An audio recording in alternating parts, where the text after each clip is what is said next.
Despite their well-documented recent troubles, Manchester United remain one of the biggest draws in English football.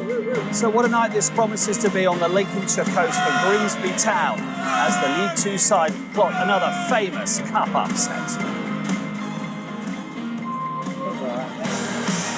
Since they first won the competition in 1992, the League Cup has been kind to Manchester United. A 1-0 victory over Nottingham Forest that year was the first of 4 wins in the Sir Alex Ferguson era, including 2006, 2009 and 2010. Zlatan Ibrahimovic headed Jose Mourinho's team to glory in 2017. And Erik ten Hag's United conjured up a morale-boosting win over Newcastle in 2023. Well, tonight, Ruben Amorim selects a strong starting 11 for this second-round tie, including the new signings Benjamin Šeško and Matheus Cunha, and Kobbie Mainoo gets a start as well. Well, Grimsby have made it to the last 8 of the League Cup 3 times in their history. They've pulled off their fair share of giant killings along the way, and they beat Shrewsbury in round 1. Blundell Park will be packed to the rafters, kick off in half an hour's time. Good evening, we've got all the ingredients for a classic cup tie tonight in the best traditions of English cup football, and the Grimsby Town manager David Artell has kindly joined us just before kick-off. Thank you for your time. A question about the community in a second. For your team, what does tonight represent in terms of an opportunity? I said in the week, I don't want it to be the pinnacle of their career. I want it to be a platform for their career. We work really hard. I ask them to improve every day. They've got a great opportunity tonight to show how much they've improved against some of the best in the world. So that's the challenge. It's a big challenge, but we're not afraid of a challenge, and that's the beauty of cup competitions in this country. And tonight, 9,000 here. I know you could have sold it out 2-3 times more. All ages, all faces, inflatable Harry the Haddock, smiling faces. What does this mean for the town and the community, David? Yeah, I said in the week, it's when you're at a club like ours, you represent the whole area, and they are passionate. They want us to do well. We're a big driver of the whole economy. There'll be plenty of hostelries around this ground tonight, making a few bob that they might not have made on a Wednesday night, because this means so much to them, and that's not lost on myself or any of the players, any of the staff. So it's great for them, and I hope we give them something to be proud of. That's part of my job, to make them, have a team that they can be proud of. And like I say, it's a tough ask tonight, but it's one that we're going to try and do. You haven't played Manchester United since 1948. It doesn't matter what iteration they are Manchester United. What you went to see them at Fulham, I know. What do you make of them? They're not just on the way back, they're well on the way back. They've got a terrific head coach, I have to say, who is world class, and given time he'll get them back to the top table, right at the top table. They're already at the top table, but they will get right to the top table because they've signed some terrific players, and we'll see them tonight, and it's going to be a tough challenge. They are Manchester United, like you say. They're a global name, one of the global names, and they're in Little Oakleythorpe's facing us. And that's exciting, and it shouldn't be daunting. We should embrace the challenge, and hopefully we write our own headliner too. Well, we will see. David, thank you for your time. We really appreciate it. Thank you. Mark. We hope you have a very good evening. Great to hear from David Artell. As I say, 9,000 here. They could have sold it out 2 or 3 times. This stand here, actually, built in 1901. It's the oldest surviving stand in the English Football League, and just over the back is the North Sea. It was hacking with rain earlier today. It's now a lovely evening, and we've got Danny Collins with us, who used to play for Grimsby and Wales, and Louis Saha scored for Manchester United in the 2006 League Cup final. Danny, it's not just fish and chips we can smell or sea salt. It's a sense of expectation, isn't it? What do you expect from your old club tonight? Well, they've obviously first up earned the right to have the occasion this evening, getting past Shrewsbury in round 1, back here on home turf, coming up against one of the big sides in English football. Yes, Manchester United at this moment in time aren't quite at the levels where they've been over the years, and Grimsby have started the season well, so it's a big opportunity for them. As I say, the cameras are here for a reason, maybe. Can they cause a surprise? OK, Louis, what about Manchester United? They're not in Europe this season, so this surely has to be as big an evening and a competition as any for Ruben Amorim, because they're not likely to win the league, let's be honest. So in terms of trying to win something this season, they have to believe, they have to think process. They have to really come here and deliver some performances because they need to get not points. It's about a performance to show the progress, to show the link between the players. Obviously, this cup is important for the younger players, but also for the new players because none of those players have scored, and that's going to be the opportunity for Šeško. And what about your goal in 2006? It was in a final, it was in Cardiff. How special is it to have scored in a final? I was about to say Wembley final, it was a Cardiff final, of course. How special, though, to look back on this? No, that's a brilliant moment in my career because you come to a club where there is like a lot of talents, especially forwards, and the competition itself was really great runs. We had some good teams that we beat, so to lift a trophy like this for a big club is always immense. So that's Louis scoring in 2006. Let's have a look at the Grimsby team then. They have made the best start, Danny, in 35 years. Are unbeaten in 6 games. 4 changes from the weekend. Just pick out a few names for people at home to look out for this evening. Yeah, just looking at the starting line, I'm quite surprised really. He's made the 4 changes, obviously the main man at the top end of the pitch, but here dropping down to the bench, 4 goals already this season, and he's missed 2 penalties. I think Curry in the middle of the park, he'll look to get forward. He's got a couple of goals as well, but they're well organised under David Artell. As you say, last season finished 9th, this season 4th in the table, scoring goals. I think they've scored 10 in the league so far. And I think there's only Bolton as well who've had more opportunities on goal in the top 4 divisions so far. So I think they'll create opportunities, but at the same time I think United will. So I think we'll have an open game. But as I said earlier, I think Grimsby will come here full of confidence tonight against the United side who are still looking to get going this season. Yep, Manchester United haven't scored a goal from open play themselves. The only goal they got at Fulham was an own goal. From Manchester United, Šeško starts. That's the really big news tonight. We'll get to Kobbie Mainoo in a second. But Šeško through the middle, Louis, is I think somebody that all Manchester United fans are excited to see. What are you expecting? No, they have to look forward to see his first start. He's obviously someone who's going to be learning during the process of like asking to score and to be reliable pretty much every week. So it's a very big expectation. It's heavyweight, but I think he's got the talent. He's got this athleticism. He's very good in the air. I think he's got a good eye for those players who have flair, like Cunha. I think when you have Ahmad, speed and creativity, you can obviously expect him to have some chances today. Absolutely. Well, there's been a bit of rain about tonight, but it's a pleasant late summer evening now in Grimsby. And there's Harry the Haddock making more than one appearance tonight, that's for sure, with the crowd streaming into Blundell Park to watch Ruben Amorim's team selection. And he is certainly not underestimating the challenge ahead as the Manchester United manager. Here he is with Gabriel Clark. Ruben, you've experienced all levels of football as a player and a manager. How do you sum up your welcome to Grimsby and the challenge tonight? I think it's similar in every country. When you have a cup game, you go to lower divisions, the environment is completely different. I think it's really nice here because in Portugal sometimes you adapt the fields, especially in the low clubs, for them to have more money with the tickets to big stadiums. But in here you can feel the excitement of the small towns, so I really appreciate that. But we have a job to do and we have full responsibility in this kind of game. Benjamin Šeško starts his first game for this famous club in a very important position. What's his X factor? I think his ability to score goals, to create chances, to stretch the team. We can use more crosses with him. He's getting there, he's improving. He gave us different characteristics that we didn't have last season, so let's see today. Kobbie Mainoo starts as well, his first game of any sort since May. There's talk about his future. What's his mindset? I think he's the best one. He's prepared to play a game, and I think, again, I know that it's hard for a lot of people to understand. Sometimes we expect a lot from young players, and we have to demand a lot of young players. And sometimes young players, they need to live different phases of his life. It's not a bad thing. It's not that we are not interested in the success of Kobbie Mainoo or whatever.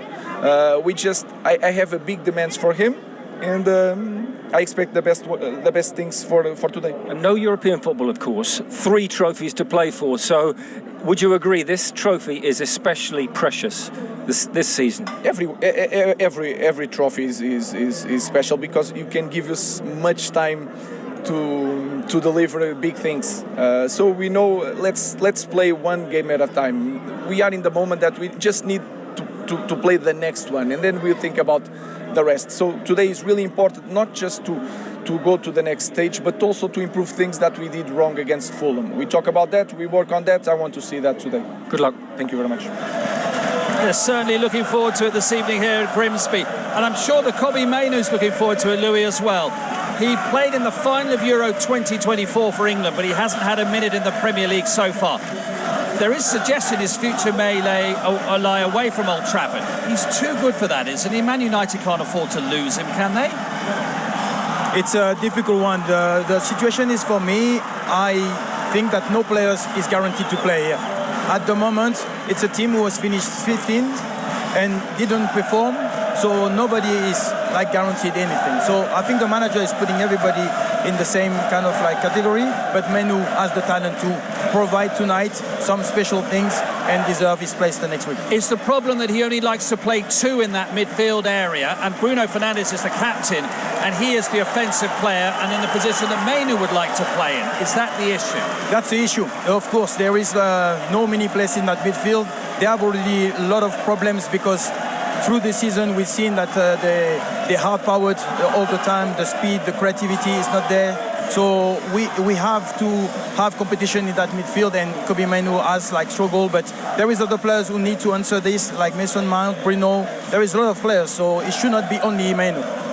As far as Grimsby are concerned, Danny, there might be League Two, but they use analytics in their own way as well, and that is after meeting Tony Bloom, the Brighton manager, Brighton chairman and owner, who is famous for that. So that's very progressive thinking, is it, from Grimsby with what they're doing? Yeah, I think obviously going back to the cup quarter-final a couple of seasons back, they had a good cup run, Grimsby, getting to the quarter-finals, come up short on that afternoon, but it's where they're going to go financial. They haven't got the funds, obviously the Manchester United of this world, so where can you look to recruit your players from? And as you look at it this season, getting lads in from lower leagues, National League North and other leagues lower down the rung, and giving them an opportunity and going from there. And then obviously if you can sell them on, you gain the rewards financially. What sort of football are people going to see tonight who won't respectfully watch Grimsby that often because they're on the television? Yeah, from what I've seen of them this season, obviously looking at the goals against Shrewsbury as well, they can play, they can sit back and soak it up and look to hit on the counter-attack, but at the same time happy in possession. I think obviously you've got to respect the opposition, which is Manchester United tonight. They've made 8 changes, but they haven't come with the under-21s, so they're going to have a lot of ball, Manchester United. But I think Grimsby, as I said earlier, will get some opportunities this evening on the counter-attack. Remember, if it is level after 90 minutes, it goes straight to penalties. Now, as far as history is concerned with Grimsby Town and the League Cup, one of the most famous giant killings in 2001 in this competition, they came from behind at Anfield to beat the holders Liverpool. Marlon Brooms equalised in extra time, and then childhood Liverpool fan Phil Jevons produced an absolute worldie to win it 2-1.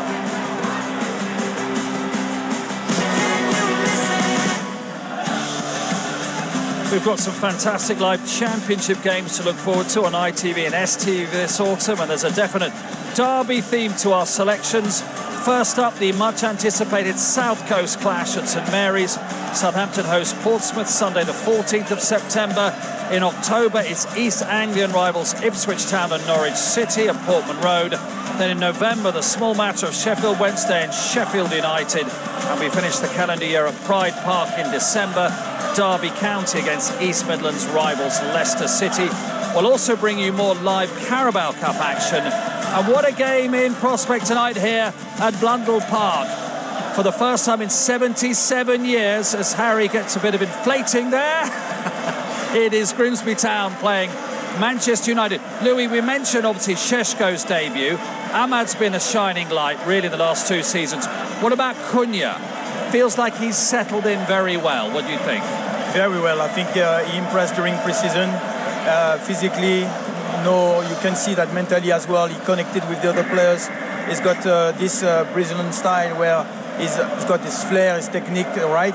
And I think he's going to connect. I think he's going to connect with other players straight away. He just need a goal. I think those signings need a goal straight away, and then I think the season's going to be different. I think the Grimsby defence are on notice, Danny, aren't they? They know what they're going to get from the power of Šeško and the speed and tricky of the wide players. Yeah, but it's a good test for these young lads. You know, that's what the pinnacle of their careers, really. As David Artell mentioned earlier, he hopes that they can go on and have a good career at the higher level. Well, they're testing themselves against some top talent this evening. You know, Ahmad, fantastic talent. Obviously, Šeško coming in, getting his first start. So it's going to be a tough evening. I mean, it's immaculate, the surface, isn't it? So the United lads can't complain coming here this evening.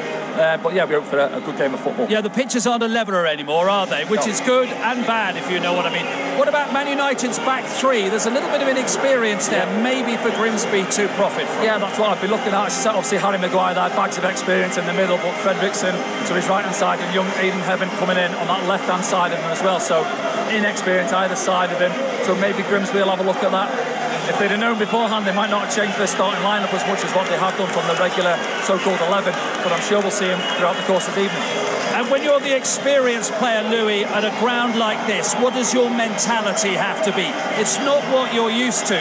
Although maybe, players like Harry Maguire, it's where you started. So maybe you do have some experience of the surroundings. That's very important to actually look at the senior players, get that relaxed manner before the kickoff, and trust the process. It's all about that. They have worked all the week. They just have to relax and do the job. This is the job. We know what the Grimsby players will be thinking. No regrets. This may never happen again. This may be... I know David Artell said he doesn't want it to be the pinnacle, but the reality is it may be the pinnacle. I say go out and enjoy yourselves. The pressure's all on the United lads. You know, they've got to get their season going. They're the big hitters coming into town. From the Grimsby lads' point of view, it's been a fantastic start to the season. Full of confidence. Go out there and enjoy yourselves, and hopefully they come away with the result. Do you feel United are under a lot of pressure this evening? They are.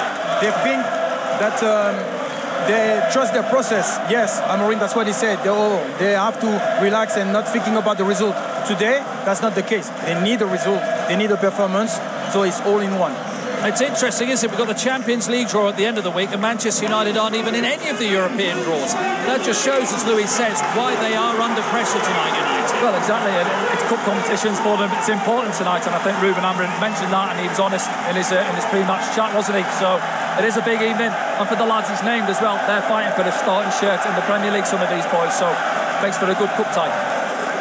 Listen to the atmosphere. Look at what it means. For the first time in 77 years, Grimsby Town and Manchester United are playing each other, and Blundell Park is definitely up for it.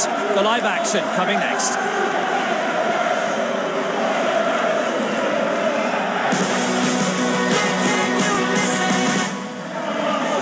Manchester United don't seem to enjoy the second round of the League Cup. They lost at this stage to MK Dons in 2014. And York City in 1995. Could another upset be on the cards tonight? Let's find out in the company of Lucy Ward, and first good evening to Sam Matterface. Thank you, Mark. Very good evening to you. 77 years between meetings and 56 places separating them in the pyramid. It's a game that encapsulates cup football in this country. Grimsby boss David Artell said he would not be messing around. There's a chance to test these players against the very best, and 7 of the 11 who started Saturday's draw against Accrington retain their places, including Tyrell Warren, who started his football journey in the Manchester United Academy. A Manchester United player hasn't yet scored a goal this season. Benjamin Šeško will look to change that on his first start. I bet he didn't think it would be at Blundell Park. They're also first starts of the season for Mainu, Maguire and Onana in a team that makes 8 changes.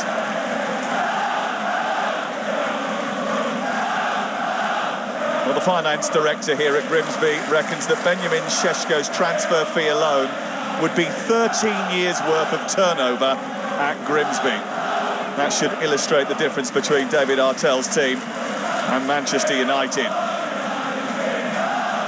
And he is a man who was in the Shrewsbury team that caused a huge shock, knocking out an Everton side with Wayne Rooney in it 22 years ago in the FA Cup. This club has giant-killing pedigree, and so does he. If you aren't up to speed at this stage of the competition, the Carabao Cup can make you pay. It's already claimed West Ham, Leeds, Bournemouth and Sunderland's scalp. Can Grimsby take the biggest of them all? Lucy Ward is with me. The 90 minutes plus penalties rule inspired Sheffield Wednesday and Huddersfield last night. Can it inspire Grimsby? Yeah, listen, first of all, Sam, fabulous to be here, witness this terrific atmosphere, so much energy from the crowd. But this is a real chance for Grimsby. They started the season really well, can showcase what they're all about. I think Manchester United still bedding in, still finding rhythm. And I think not just a must-not-lose game for them, it's a must-win-well game. This is McEachran spreading it wide. Grimsby on the attack early on. It's a good ball in. Gardner couldn't get on the end of it. He was steaming in towards that near post. It was a fizzing cross. Something we've learnt about Grimsby is that, not like a normal League Two side. They get bodies up the pitch, crosses into the box. Look how many black and white shirts are in there. Just putting the pressure on in the opening minute. Gardner going to the near post. Charles Burnham steaming in at the far post. There were Grimsby players up inside that penalty area looking to get on the end of Darragh Burns' delivery. Manchester United should beware. Leeds were a shorter price with the bookies last night to beat Sheffield Wednesday's shadow squad of teenagers than Ruben Amorim's were this morning to beat Grimsby. We know what happened at Hillsborough. Here's Dorgu. Cunha. Now being chased away by Sweeney. Big night for Kobbie Mainoo in the heart of the Manchester United midfield. A first start of the season for him. The referee is Tony Harrington. No VAR, but he has given the first free kick in favour of Manchester United. Just important for Grimsby these opening minutes. Yes, get yourself forward if you can, but make sure you don't give away an early goal. The experience, the talent that's on show in red shirts.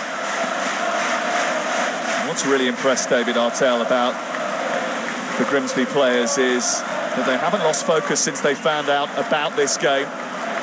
Won 4 and drawn 2 of their 6 matches already this season that have been crammed into the first 21 days of the campaign.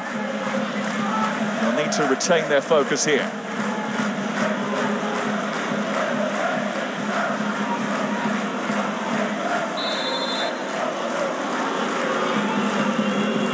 Cunha's delivering.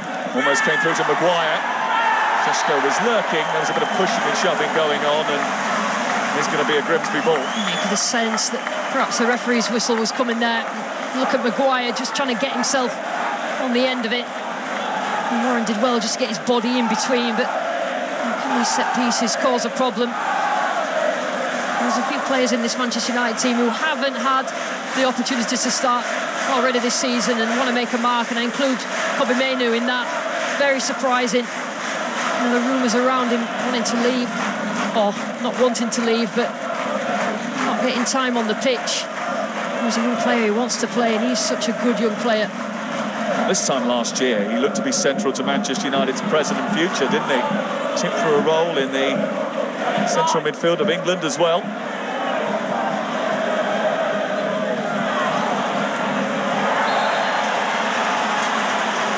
Foul by Green. Manchester United need to make sure that they match the energy of Grimsby. This is a huge, huge game for the whole of the community. And this club, in the last couple of years, under new ownership, who have really made it a community club. Everybody's proud of it. It's so important that they give a good impression.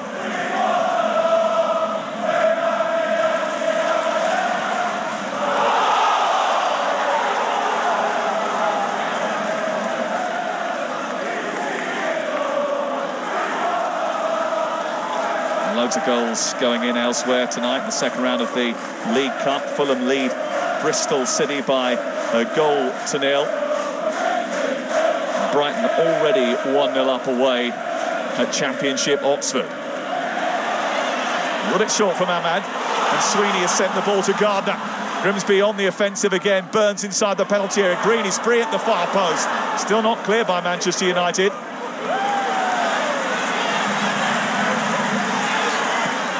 Not the first time they've unsettled them. Might not be the last. Sweeney. McJanet's ball. Strong header away by Maguire. Good sustained pressure. Grimsby made sure that when they did win the ball back, there's a few United players that have gone beyond.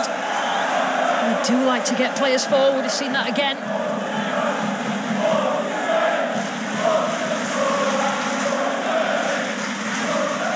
Jayden Sweeney coming to the club after a long period with Leyton Orient. Now he missed out on promotion to the Championship last year. One of the examples of the type of recruitment that David Artell and his team are trying to do to elevate this playing squad and the quality that's in it. Last year they were playing survival football at the start of the campaign, but by the end of it they were outplaying some of the better teams in the league. The evolution very much still underway, but they know tonight they might have to sacrifice a bit of what they want to do without sacrificing their principles. Yeah, they don't mind mixing it up as well. We've seen them pass short. McEachran's so important, just since in front of the centre-back. It's like a 4-1-4-1, the way that Grimsby play. They don't mind going a little bit longer as well, because they certainly have pace on the break. Steve Pym is an experienced goalkeeper, picked up in the summer after 3 years at Mansfield. High press on here. This is Dorgu. Aidan Heaven. Kenya flicks it on. Shesko trying to hold it. Dorgu continues to gallop forward. Shesko trying to get his shot away, took a deflection. Cunha took a little whack from McJanet, but it doesn't go out for a corner because Christy Pym was covering the ground quickly. Much more positive from Manchester United. Grimsby like to get themselves up the pitch. We've said that, but it's just being aware of the what-ifs. If we lose it, they do recover quickly, and you saw then they recover right to the edge of their area. Well, Manchester United in pre-season, Lucy, looked a lot hotter with their pressing, quick transitions, retaining possession. Against Arsenal, you could see that. And in the first half against Fulham, you could see evidence of it as well. You know, they have to be better than last season. They can't afford sloppy balls like that. Yeah, lots of positivity, but I just think in the Fulham game, it just seems quite easy to play against. McEachran trying to send it forward to Coury. Well watched by Fredrickson.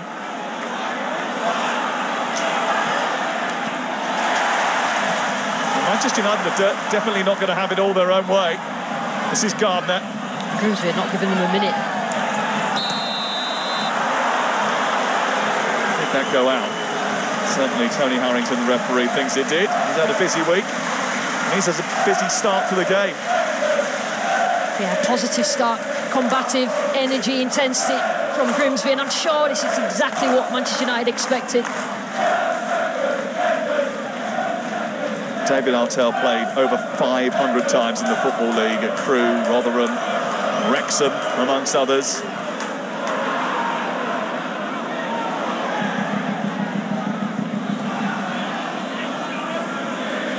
Ruben Amorim said it before the game about having a player in the 9 position that you can cross the ball to, that you can get on the ball beyond opposition defenders. Shesko's not quite up to speed at the moment. This will do him good tonight. That's what he's been brought in for. Can he be that focal point?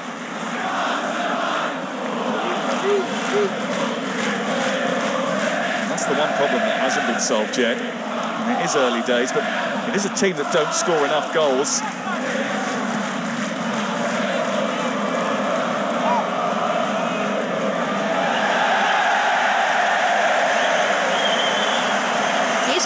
Of a difference from last season with Grimsby. They do press a lot higher this season, and you've seen the result of it.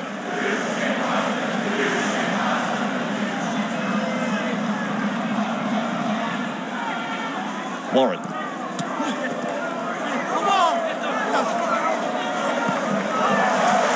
This is McEachran. It's a bright start by Grimsby. 4th in League Two, unbeaten so far this season. They've won all their games here. Manchester United might just have to ride a bit of an early storm. Great challenge. Janet just making sure he got to the ball first, but Ahmad looks like he's come out of that second best. There's a nice little ball down the line. It's slightly late.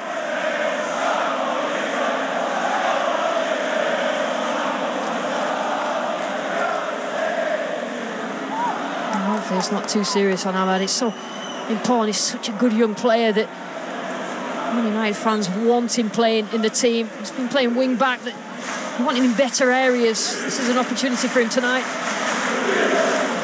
Questions that have been asked about him are, is that his best position right wing back? Because that's where he's been forced to play mostly under Ruben Amorim. Tonight gets that chance, as you say, to play in one of the 10 positions.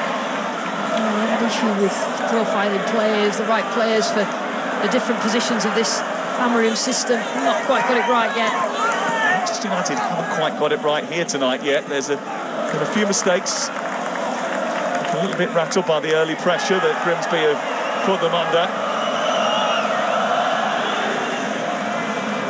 Nana's clearance is long. Flick on by Šeško. There's no one behind him. I'm just shouting at Onana just to take us a minute. It was only really Dallo up around Šeško.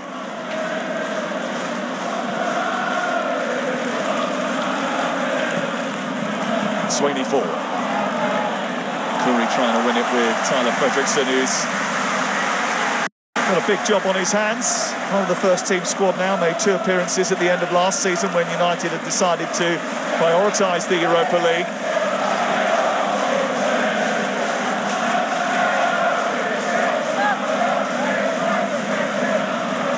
Sweeney.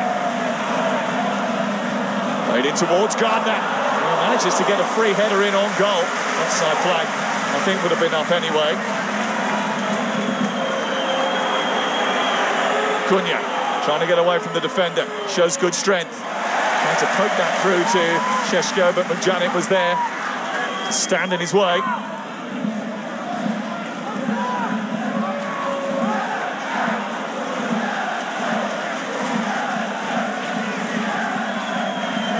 A chance to connect many passes yet, Manchester United, and it might just take the sting out of what Grimsby are doing. A lot of people watching would have expected to be the other way around. Sending it wide. Dallo with a chance to cross. Cunha arriving. Well blocked by Tyrell Warren. It's as if he had a bit too much space there, Cunha. Warren was quickly across.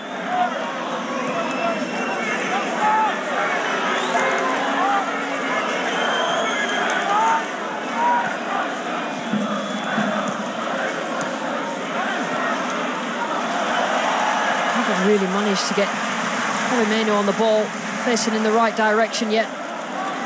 Lots of energy in that centre of the field for Grimsby. It's been a bit like that. Manchester United's start has been an unsettled one. That's the first thing you need to do. If you're the favourites in games and you're a couple of divisions above, then you have to match the energy of Grimsby. Flag went straight up there, but what a night that is for Cameron Gardner. And won his place in a 9 position in front of Danny Rose and Cabia.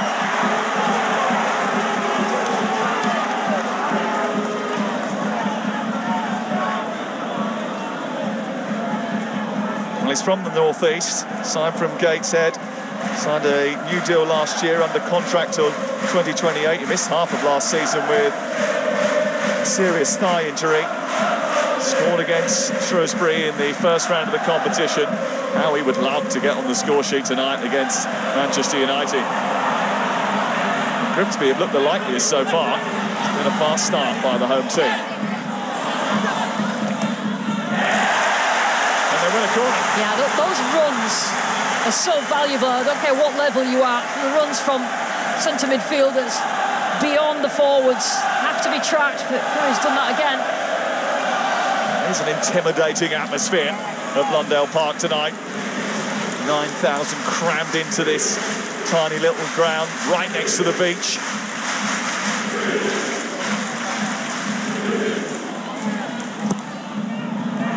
Sending towards that far post, and it had Onana just a little bit interested. I think he was going for goal there.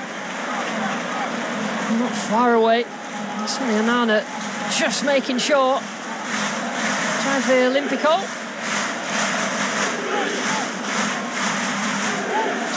Harvey Rogers up from the back, Mrđanić up from the back as well. Dara Burns He's going to attack this one with his left foot. It's aimed in towards the centre of the 6-yard box. This is Curry. Back into the danger zone, and Warren prods it wide. Didn't really have enough on it. The ball back into the box from Curry. Well, you did wonder whether or not Grimsby would target Manchester United at set pieces. His team had a propensity to concede from corners last season. It's been a real issue. 12 conceded from corners in the Premier League since the start of last season. No one has let in more. As far as Ruben Amorim's concerned, don't be the story of round 2, whereas Grimsby are desperate to be the story in this round of the Cup.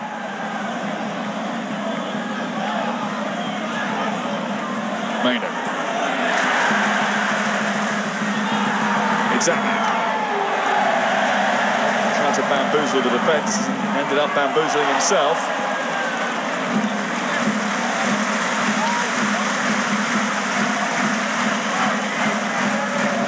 And scores from elsewhere in the second round of the League Cup. Fulham have scored a second goal at home to Championship Bristol City. And Premier League Brighton going good guns away at Oxford. They're now 2-0 up in that game. Second goal coming from Brian Gruder.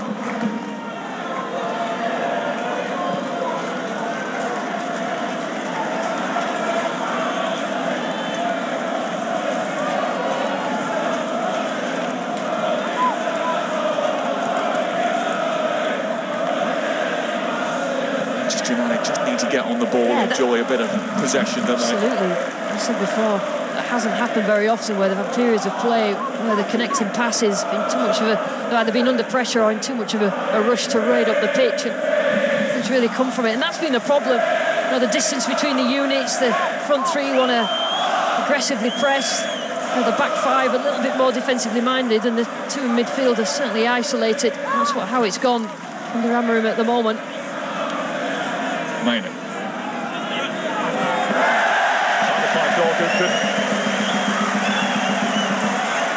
Still a bit of rustiness about one or two of these Manchester United players that haven't played much football in the early part of the season.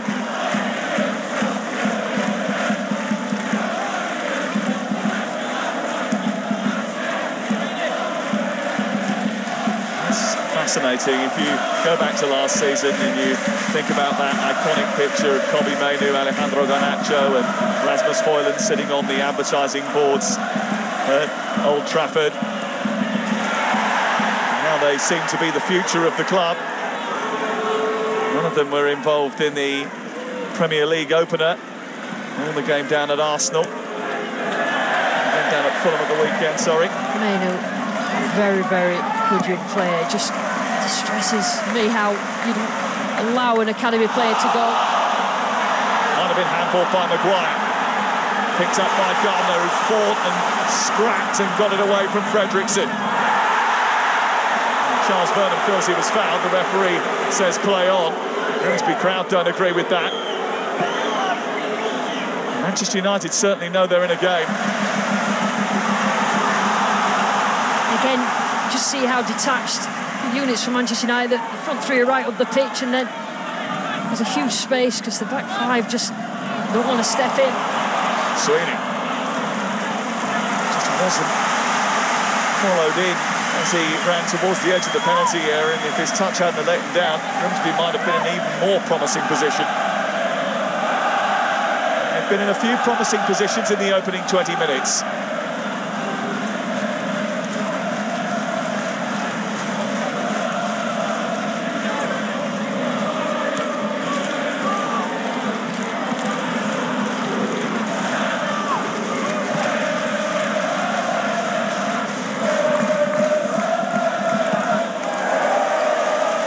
Across in front of Dara Burns.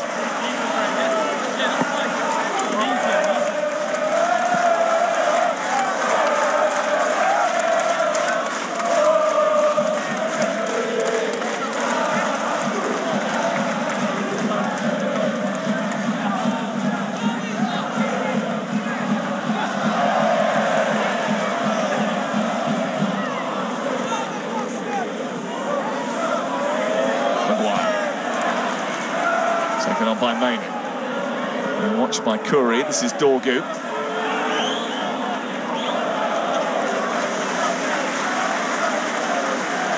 Manchester United managed to retain a little bit of possession, but the ball spent most of its time in this area of the pitch, Lucy, and that's not where Manchester United won it. Yeah, you don't need that graphic to tell you what your eyes are showing you. The opening 20 minutes of this game, Grimsby with the intensity, the pressure. Just a few forays up the pitch. Manchester United getting in Grimsby's box, but other than that, not very much. Going forward. Gardner again. Now Burns.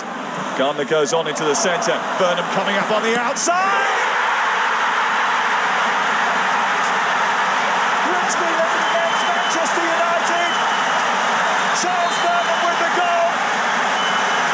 And not for the first time. There's something fishy going on in that Manchester United defence.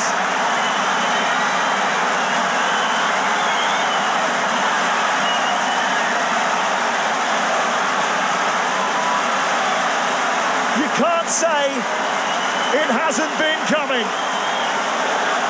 Wow, this place is absolutely rocking.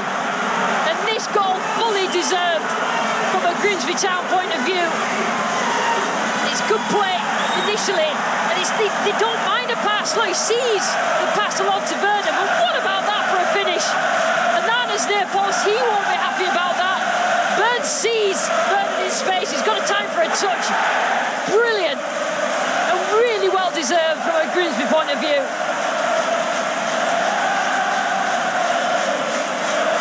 Well, it's not the first time that a Manchester United goalkeeper is going to be under scrutiny this season. But this is a Grimsby Town story right now. And Charles Burnham is drinking it in. What a moment. Dave Artell spoke about getting little wins that would build up to be perhaps a bigger win. That's certainly one of them, not so little. Wow.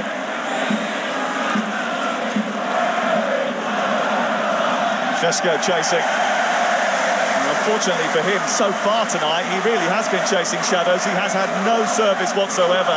And Ruben Amorim, who is only ever a game away from serious scrutiny. Manchester United are only ever a game away from serious scrutiny. They're under the microscope again. There's been an issue where they just don't get the best players in front of goal. He will be very, very happy with the attitude of his team. The issue is, can Grimsby keep this up?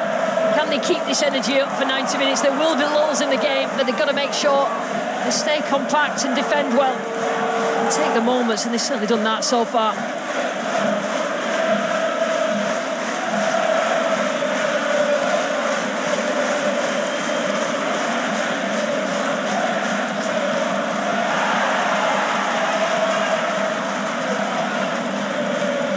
Ugarte. This is heaven.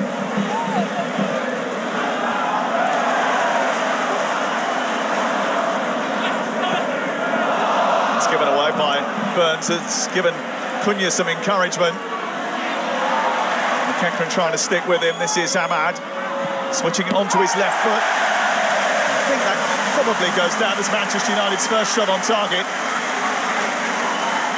Yeah, there'll be moments giving the ball away there where you really put yourself under pressure from a Manchester United attack, but live to tell the tale, Grimsby. And this is where Manchester United players have to roll the sleeves up and be brave. And what I mean by that is get themselves on the ball, work hard, no heads dropping, getting mad with one another. You've got to match how combative Grimsby are.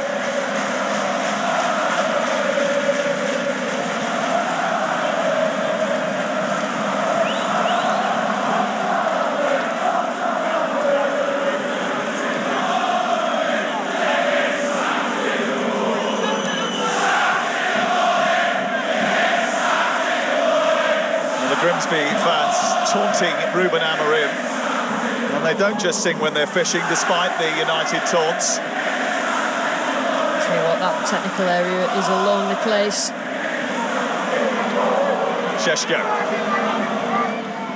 Dorgo's coming in at the far post. He wasn't quick enough to get involved. That might have been a foul by Amad Diallo. It's not a bad ball from Šeško. It needed attacking in the middle by a red shirt. Nice play. He does like to make the run. Look at Dorgu.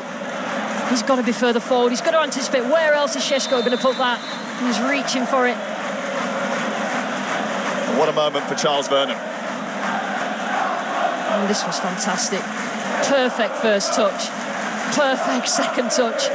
And he... Look at Onana. Right, really close to his feet. No goalkeeper, but he's surely got to be disappointed with that.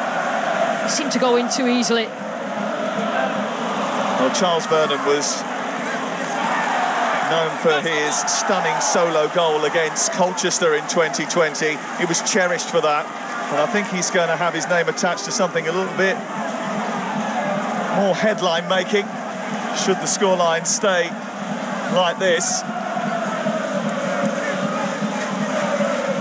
Well, Town have got most things right in this game so far. They've pressed well. When they get it, they don't panic. They pass well. They get bodies up the pitch, and then the bodies recover as well. Šeško pulling his way past the defender. He's got support from Amad, but he went for goal.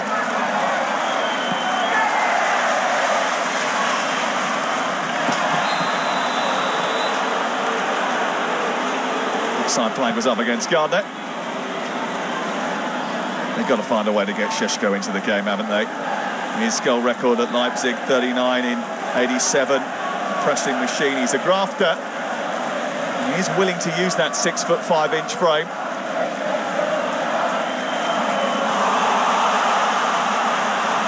One-way traffic at the moment. It's Burnham again.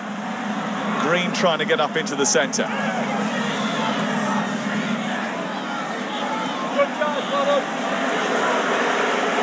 This is McEachran. It's a good ball in towards Green. Might come down for Gardner. He did use his hand, but it pops up past the goalkeeper anyway. And it has been ruled out for handball by Tony Harrington. I mean, it was handball, but how much time did Gardner have as the ball comes over? He was unlucky there, really. He just couldn't get it out of his feet. It bounced up, hit his arm there.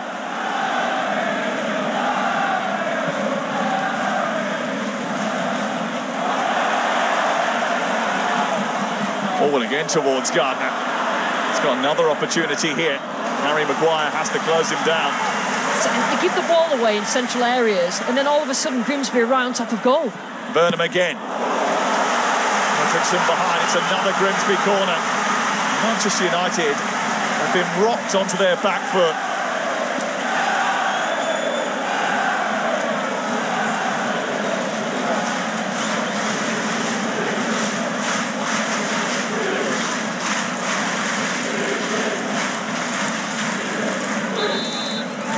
Well, Burnham tested the reflexes of Andre Onana from the first corner from this side.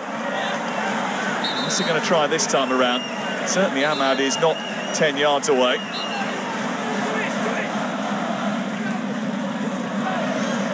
Burnham's delivering. Onana comes out. Oh, he's dropped it. They're going to poke it home. It's in. Tyrell Warren celebrates, the former Manchester United Academy graduate. He thinks he's put Grimsby 2-0 up against his former employers. The flag has stayed down. Grimsby celebrates, and this famous old ground is fast turning from Blundell Park to Blunder Park for Ruben Amorim. Well, this is an absolute disaster for his team. They're just failing to cope with any ball into the box. They had a warning. It was pulled up for handball, but Onana comes out. He's not going to win there. And if you are going to come that far, you've got to make sure the ball is punched way away from the 6-yard box. Absolute calamity. They can't believe the luck. Warren just cannot believe his luck. It's landed at his feet. Completely misses it. Tap in. Shambles. They are all over the place, from corners and set pieces and high balls into the box. It's a brilliant moment for this young kid. It's an absolute aberration from him. And there's been so much talk about the Manchester United goalkeeping position in the first few weeks of the season. Ruben Amorim has certainly got his work cut out. He left out Onana when he was fit on the opening day of the season. Didn't even include him in the squad. Last week he put him on the bench away at Fulham.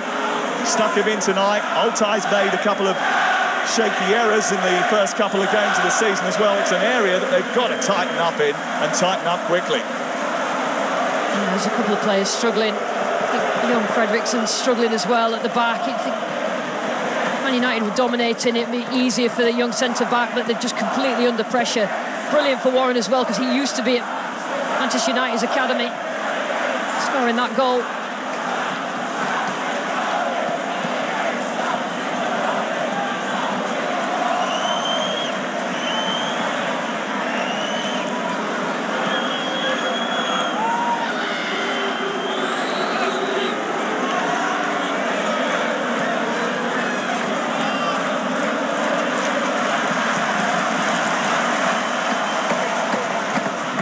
Maguire finding Šeško. Can he find a way back in?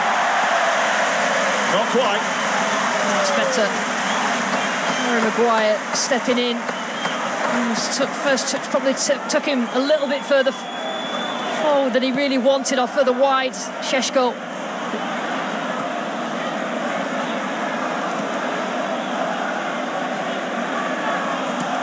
Burnham.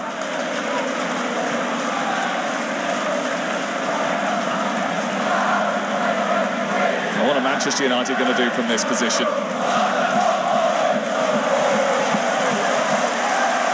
Somehow they've got to find some powers of recovery. They haven't actually had a Manchester United player on the score sheet yet this season. Now they need someone to get on it twice just to force penalties away at League 2 Grimsby.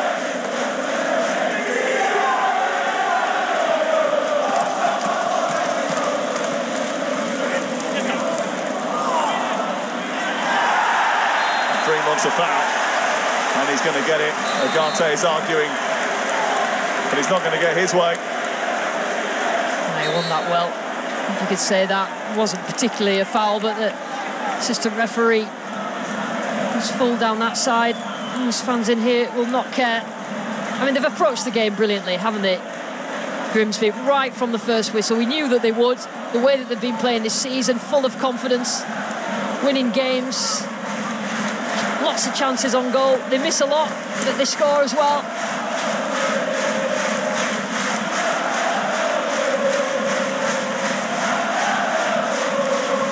Well, I wonder where this one's going.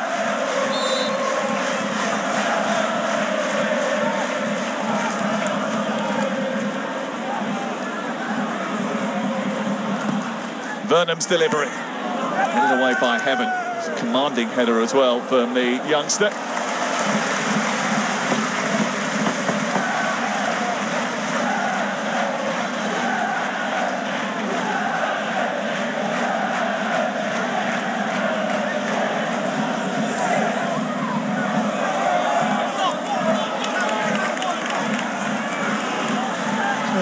The away end was just stunned into silence at that end of the pitch. I cannot believe what they're watching. Well, the United supporters have conducted themselves well in this sort of prolonged period of transition. They always show up.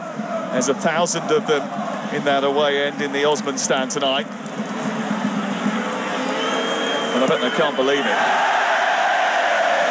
That's not helping. No, stuff like that doesn't help. Dogu just needs to increase his intensity. I mean, he did brilliantly. Well, let's just have a look at this, because I wonder in the Premier League whether this would have been ruled out for handball. Yeah, it was caught, wasn't it? Probably from VAR. There's not many people in here who care other than that away end, Sam. This is old school football. And I'll tell you what, Grimsby can smell blood. I'm telling you.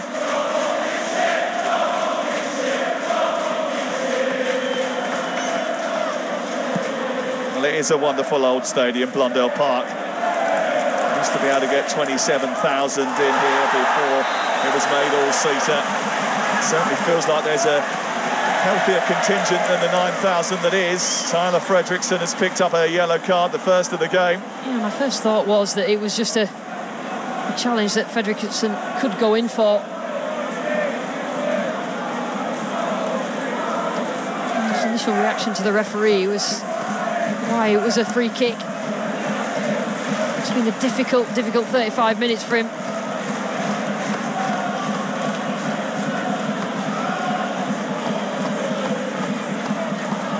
He can come in and win it. Just a clash, yeah, perhaps a little bit with forearm, but I'm not sure it's a yellow card. The Grimsby fans have always had a big sense of humour about their seaside roots, but they're the ones cracking the jokes tonight. Are you Stockport in disguise? Is a little bit of a disparaging troll at the Manchester United team. Stockport have done quite well recently. Here's McEachran. He's done well for Grimsby. He was their player of the season last year. Now Burns. And again. Flicked on by Gardner. And Manchester United were fortunate there was no one else coming in behind him.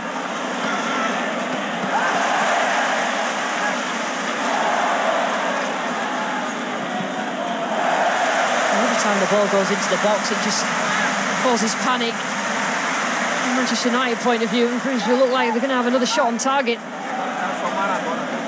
Balls into the box just cause problems, and they've just done it all first half so far.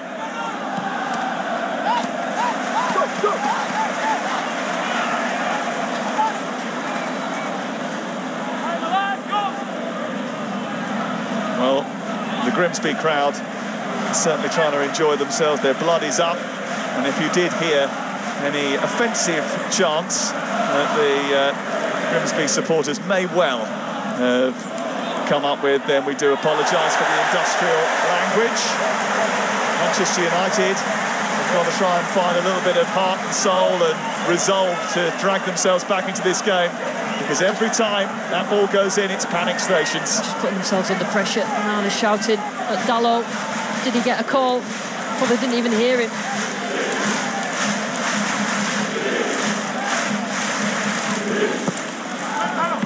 This one into the near post. Hendrickson trying to get it away. It's a collision on the edge of the box, but it's spilt to Cunha. A chance for Manchester United to counter.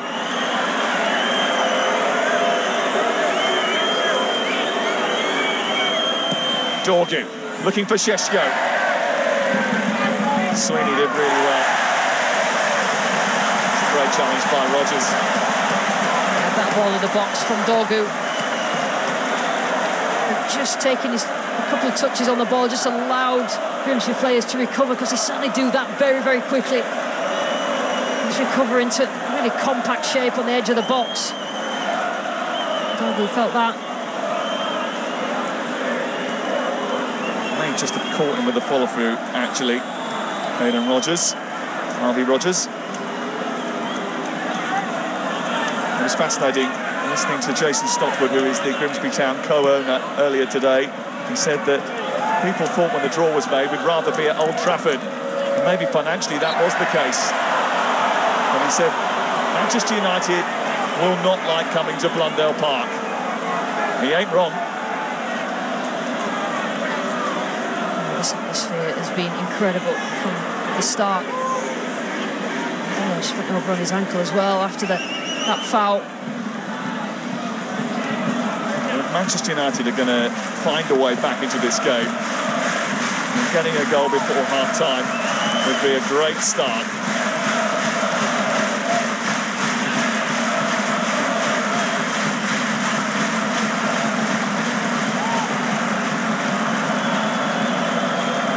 Fredrickson, Evan and Maguire all up from the back. Seshko towards the front of that line. He's aimed in towards Heaven. Corey away. Cunha will send it back in. A little flick on the way through, but well dealt with once again by Warren.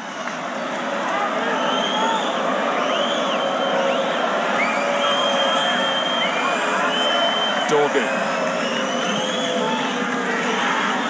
This is Mainu from distance, clipping it in towards Amad Diallo.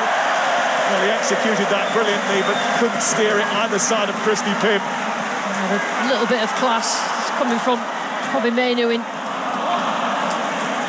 little areas where he's received the ball. Nice little clip into Ahmad. And it was pretty obvious that he'd gone offside, but he's still got to have the technique. Straight down the throat of Pym, though.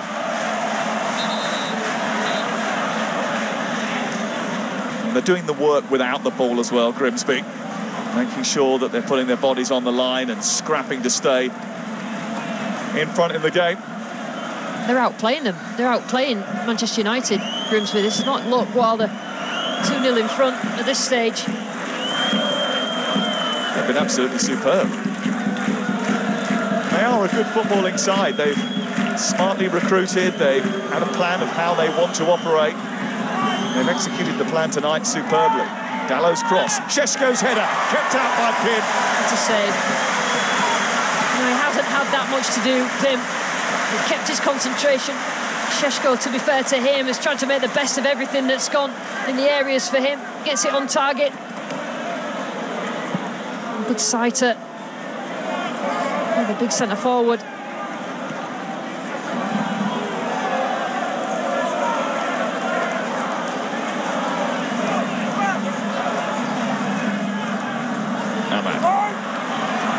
Maguire was frustrated with the ball that came his way. Maguire gets there ahead of Gardner. So when they try to build from the back, Manchester United, one, they're not keeping it when it's played into central areas, but it's really predictable what they do.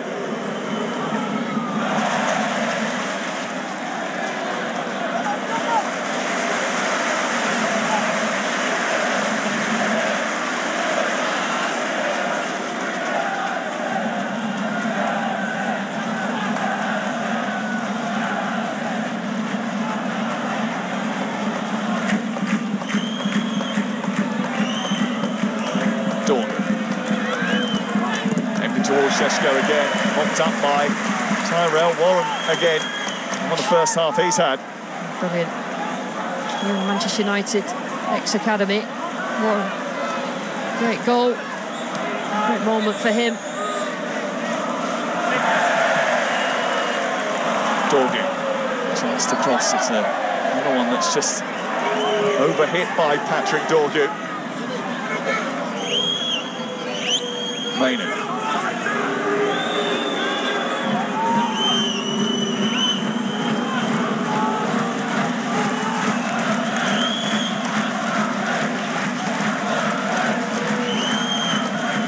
Trying to get the ball central. Cunha couldn't quite keep hold of it.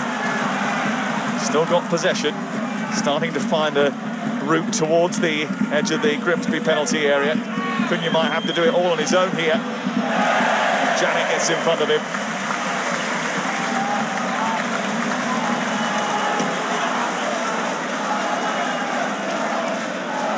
He's been pretty bright since he turned up in Manchester United red. And so far, David Artell's team have managed to keep him quiet enough.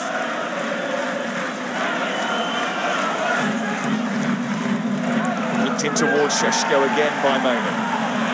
Might come through to Šeško once more. Agate takes over, tries to dig it out. Warren gets another block in. And it's not been often that they've been full tilt at the back, Grimsby, and defend for their lives, but the last couple of minutes perhaps, but they've stuck to the task. The body's in the way. Just following Cunha across the edge of the box. Men are trying to make things tick.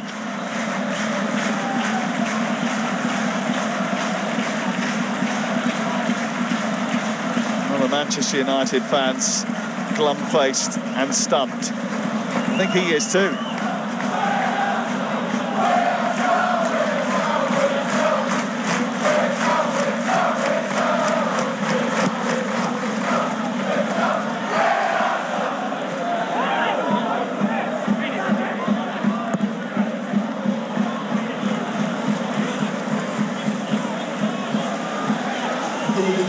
Of added time at the end of a rather distressing 45 minutes for Andre Onana and for Manchester United.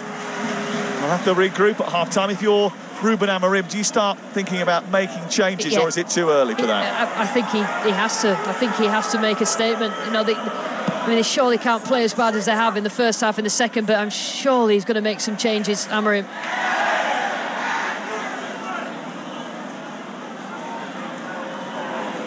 Ahmad. Sweeney trying to stick with him. Ahmad went straight into that right wing position and wanted a quicker ball from Kobbie Mainoo.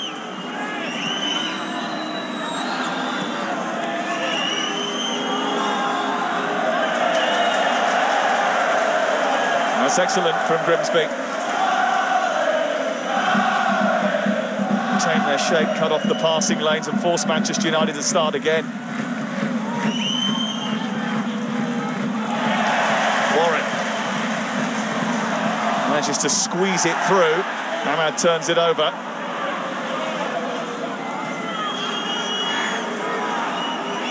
Just wonder if that could have gone out to Dalot just a little bit earlier. Dallow's cross. Yeah, you're right, Sam. Just a lack of urgency throughout the Manchester United team. You know, when Dorgo gets on this left-hand side, he takes a few touches before he delivers into the box. It's only the ball speed that's going to get through any hole in Grimsby defence. Not like there's many at the moment.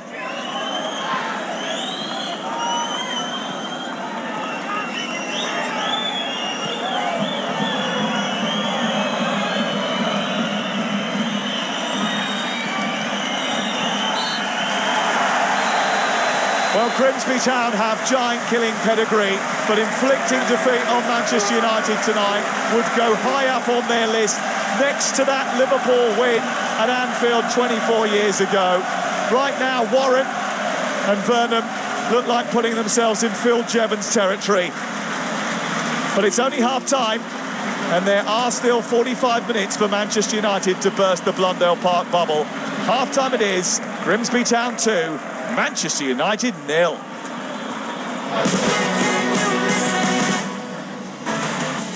Blundell Park cannot quite believe what they're watching. Grimsby Town 2 up at half-time against Manchester United. Charles Vernon with a well-taken first, and the second a mess from United's point of view. Tyrell Warren just tapping it over the line. And Grimsby Town are in dreamland as it starts to rain. It's tears from Manchester United fans, Louis, at the moment. There's no other word for it, Louis. The defending has been shambolic. It is shocking.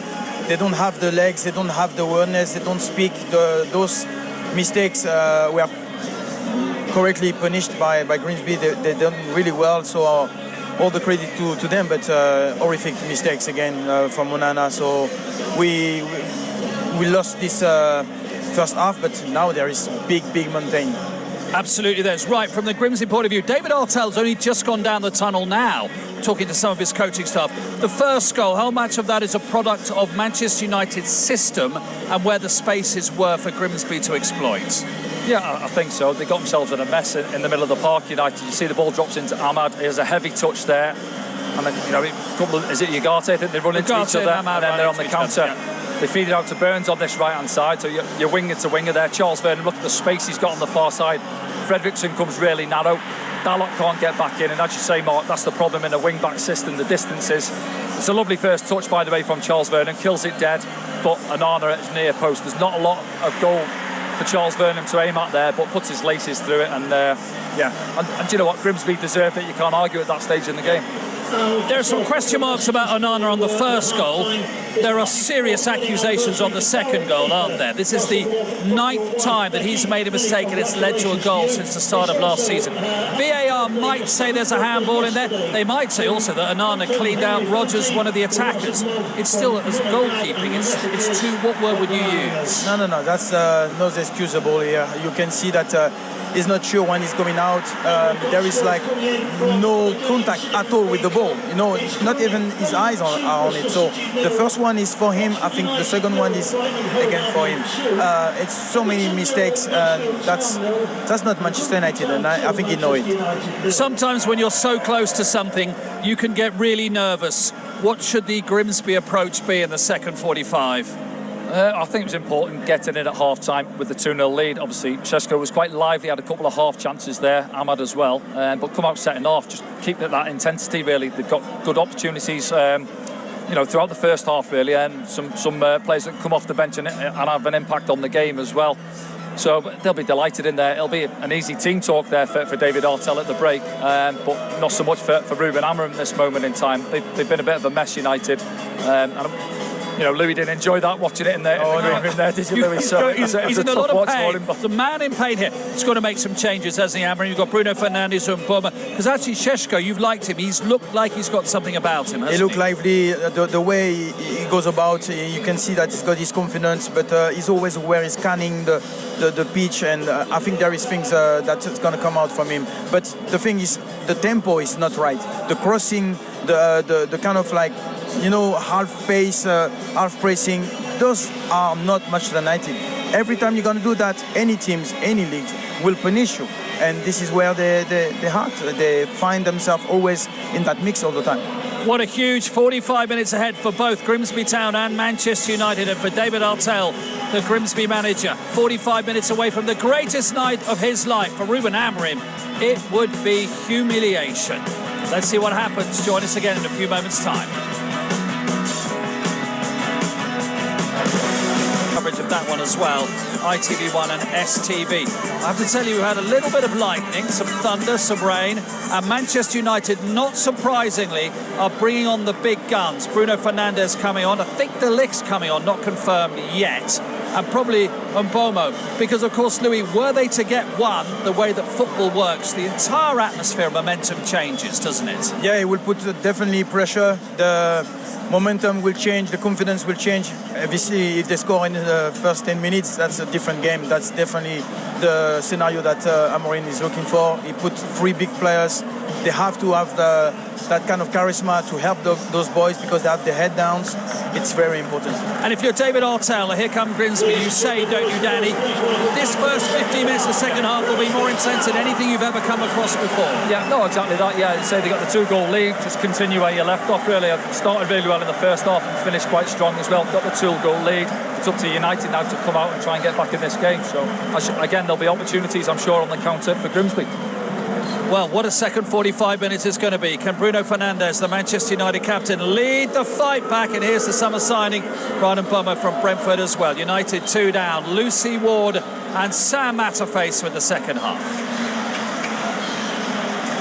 Yes, thunder, lightning, and one hell of a storm brewing on the North Sea coast. De Ligt on for Fredriksson. Fernandes on to Agate, Mboma on for Dorgu. It means that Ahmad will go to right wing back and Dalot will go to the other side. Bit of a change around for Manchester United, but they needed a change around. They need impetus, they need desire, they need at least 2 goals in order to stay in the Carabao Cup. And Lucy, he talked about rotation prior to the start of the game, Ruben Amorim, but he would definitely not have wanted to go to his bench after 45 minutes and bring on 3. Yeah, but he couldn't have done anything else. I mean, don't get us wrong, Grimsby have been brilliant. They put the ball at risk, brilliant in the first half. They've outplayed Manchester United. Manchester United now need to do something about it. The same issues they've had, sloppy, big gaps in the centre of the pitch that Grimsby certainly took advantage of. They don't create enough. They don't use Šeško's strengths. They need to do better. Evan bounding forward. This is Dalot with a deep cross towards Mboma, keeps it alive. Cunha there with a header. It's away by Warren. And further clear by Green. Manchester United are going to have to be livelier, hungrier, show more desire and passion to drag themselves back into this game. They scored 15 goals in just 3 League Cup ties last season. And this is Ruben Amorim's second taste of the Carabao Cup. His first one wasn't great. It was away at Tottenham. It was a match full of blunders and goals. A thrilling 4-3 defeat in the end. I mean, it shows signs that responding to his way of playing, but it's just so inconsistent. Cunha looking for Mboma. Going to run out of room.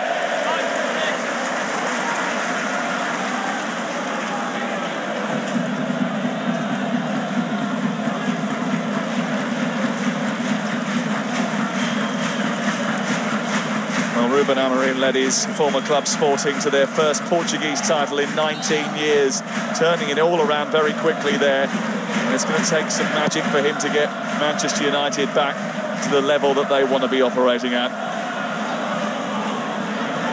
It might take a little bit of magic to get them back into this game. Green almost releasing Gardner once more. Manchester United just struggling to cope with how front foot Grimsby are. They just pounce on any mistakes, any errors that Manchester United have made, particularly in the centre of the pitch. Look at that. All of a sudden, they're right on top of the back five. Just couldn't make the most of it.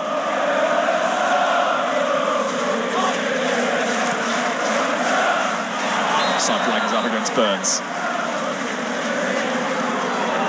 There's another one that's caused problems, Darragh Burns. Signed last season from MK Dons. Former Irish under-21 international. There's the captain, Green. Over 100 appearances for Grimsby now.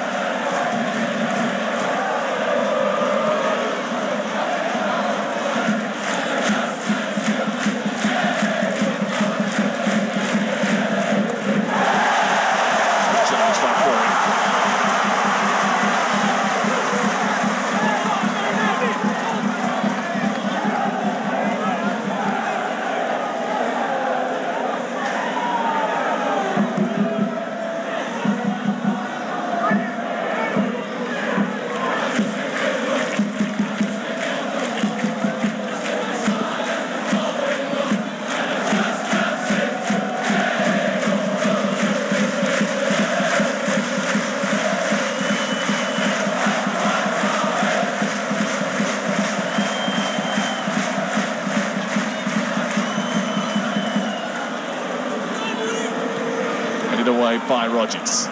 Šeško. This is Dallow. Now Mainu. Snapping into tackles, winning the ball, turning defence into attack. Grimsby are having one of those nights. Forward by Curry. Space for Green.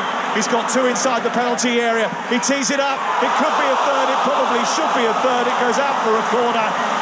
And Heaven just about keeps Manchester United in the game. It's almost too easy for Grimsby. Put the ball in the back of the net. You thought that that was going to end in the third goal. Great play, though. Again, runners beyond just caused so many problems for Manchester United. Oh, appealing for handball. I think he just went across his chest. Heaven.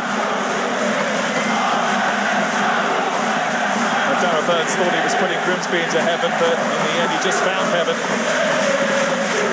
And the heavens have opened.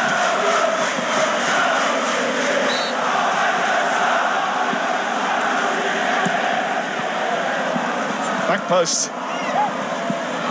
Once again was Curry. Burns keeping it alive. Fernandez has to go out there. Once again, it's going to be Fernandez and co have to try and dig Manchester United out of this hole, and the hole might get bigger. Burnham.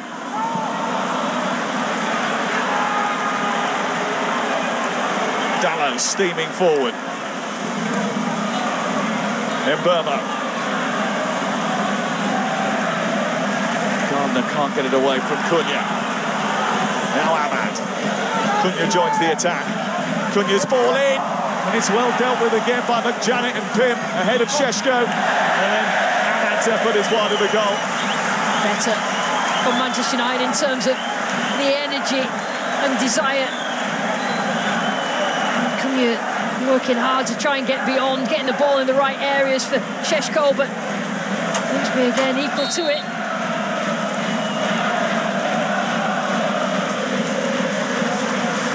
There is going to be a point tonight when Grimsby have to weather a storm, and not just in the meteorological sense. Surely Manchester United will come up with a couple of moments when they put the Premier League team under real pressure. I'm sure Dave Artell said that to his players at half-time. Expect a little bit more from Manchester United in the second, particularly the start of the second half. Can you stand firm? Can you be compact? Can you choose your moments to get yourself forward? Fourth in League Two, unbeaten so far. They've won all their games at Blundell Park, but they didn't really think it would be possible to win here tonight. They wanted to test themselves against the best. They wanted to make sure that they showed up, did the best by their community, by their club, by their town. So I listened to a couple of the Grimsby Town podcasts and I'm just so proud of what's going on. Imagine what they're feeling now. Well, their priority certainly lies in the league. 9th last year, just missed out on the playoffs. That's going to be their aim this time around. Although they've had a hectic start to the season, they've had a very good start to the season. But this will just be the icing on the cake of what's been a brilliant beginning to the campaign. I don't think things are getting any easier in terms of the conditions. It's torrential rain now.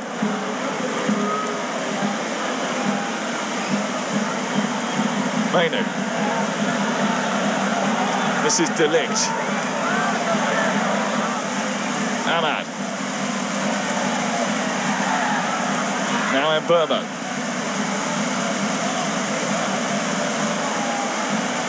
Fernandez forward. Mainu trying to get in behind the defence. Holds it up well, sets it back for Ahmad, but it just evades him and is cleared away by Burns. Rogers gets it further clear. Is Gardner onside? The flag has stayed down. Gardner into the box. Tries to get away from Maguire. Still trying to get away from Maguire and wins himself a corner. It's excellent sort of centre-forward play by Cameron Gardner. Such a willing runner. Gardner, was he offside? Difficult to see from that angle, but he knew he was by himself, so if he couldn't get a shot on goal, then he had to get something. It just causes problems for Maguire. Great play from the youngster.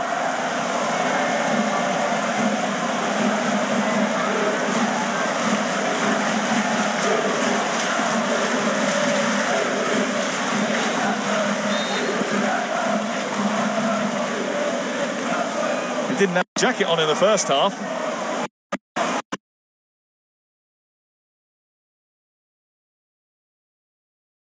This time.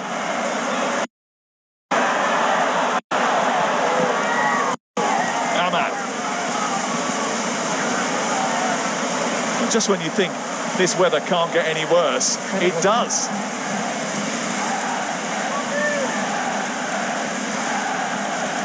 I mean, it's probably a good job we're not at Old Trafford, bearing in mind the drainage problems that they had last season. It's a good job the pitch is good here.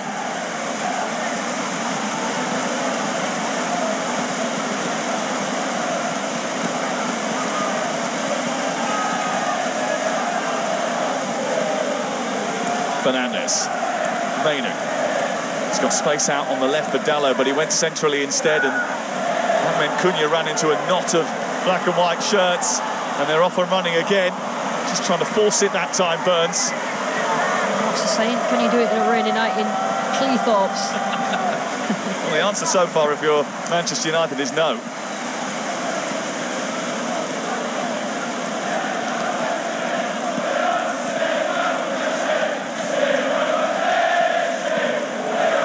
Cunha.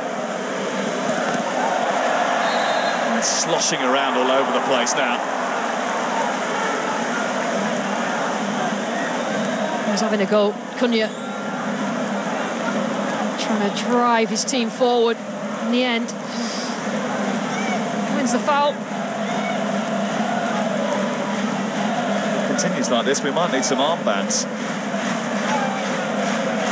George McEachran's just picked up a bit of a whack, but he's back on his feet quickly. 25th birthday at the weekend, and an interesting present. He comes face to face with his brother Josh McEachran at Bristol Rovers. That is for later. Saturday's match can wait. It's all about the here and now for Grimsby.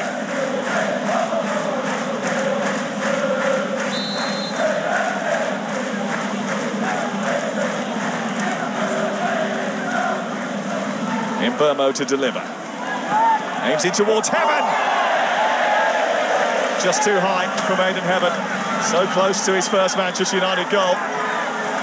Wriggled himself free, didn't he? Have it right in the middle. The best chance they've had, Manchester United.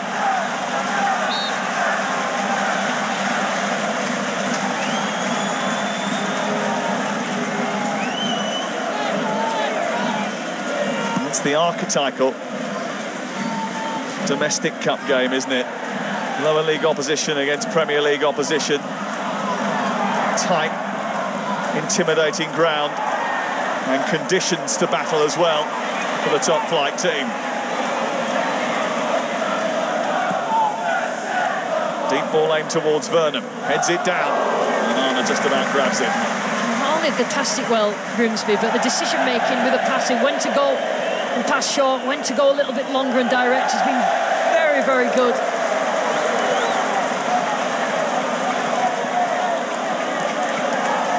Let's have a look at some of the latest scores that are doing the rounds in round 2 in the League Cup. And Fulham lead through goals from Tanner's own goal and Raul Jimenez on the score sheet, 2-0 against Bristol City.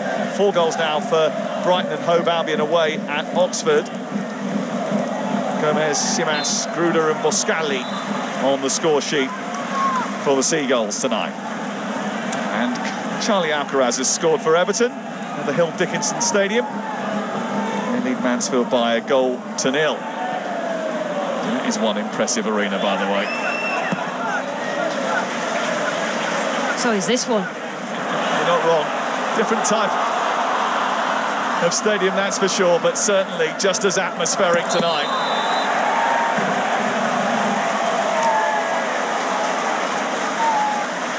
Grimsby, one of the most promoted and relegated clubs in English football, and never boring, apparently, and it's certainly not boring. Entertainment in the Dave Artell. They've played in all 5 divisions of English football. They're most famous recently for becoming the first team in 152 years to knock out 5 higher division clubs on their run to the FA Cup quarter-finals 2.5 years ago, including a famous 2-1 victory over Premier League Southampton.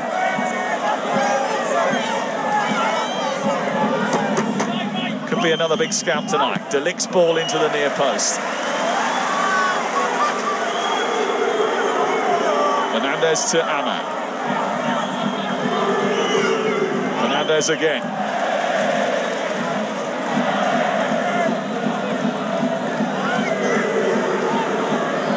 Fernandez again trying to find a way through. Ball just holding up on the surface now because of the rainwater that has settled on the pitch. Here's Cunha. While they're trying to hold it up, Maguire gives away the foul.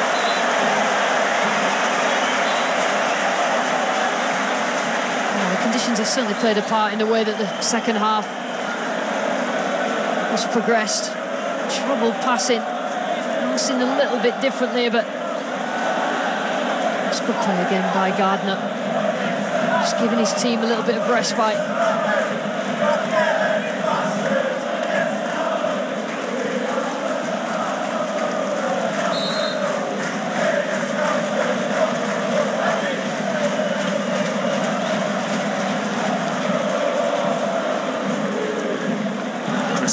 Christie pin forward. And towards Gardner again. This time goes out for a goal kick. Appreciation behind the goal away to our left is volatile and voluminous. Manchester United got a warm welcome from the moment that they arrived. Manchester United certainly struggled in the first half. They've had more of the ball in the second, but yet to breach this Grimsby back line. They don't use Maino enough when they're building from the back. Manchester United tend to go out wide, a little bit more direct. Here's Mbermo, onto Ahmad, offside. But they need something to go right for them soon. Manchester United, that is an understatement. Mason Mount's just been called back by Ruben Amorim. Started the opening 2 games of the season. He's moving the pieces around on his little laminated sheet, but he certainly has got to find a way to try and get them past that resolute Grimsby back line.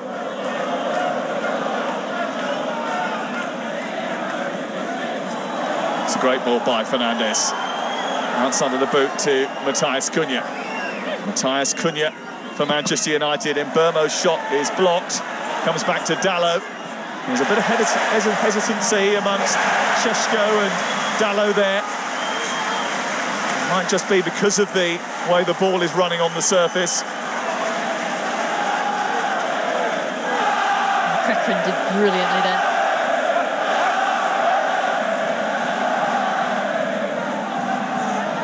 Heaven.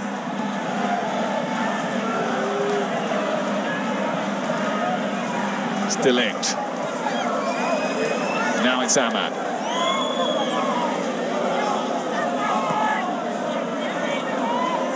Good turn by Bruno Fernandes, who takes matters into his own hands. And Christy Pim's hands are able to respond in fashion. Well, he's had to be called upon, hasn't it, Pim? A couple of times. What a save that is. You know, when you think about the conditions, when the ball bounces, it just picks up a little bit of speed, but brilliant from the goalkeeper. That's a terrific stop from an experienced goalkeeper. A couple of changes for the home team. Charles Vernon, the goal scorer of the first Grimsby goal, goes off. So does Kieran Green.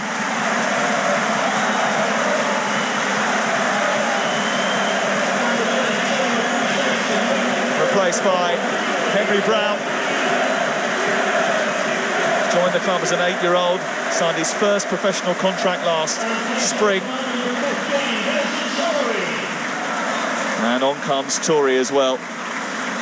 Toure, I think, will go into the middle of the park. He is a Faroe Islands international. Manchester United have brought on Mason Mount. And he's replaced Aidan Heaven. I wonder if that means that Manchester United are going to change the system slightly. Maybe, maybe not. Maybe Dalot will go into a back three with Maguire and De Ligt. We'll keep an eye on it. He's just gone into the left centre-back position, Dalot. Mount at left wing-back.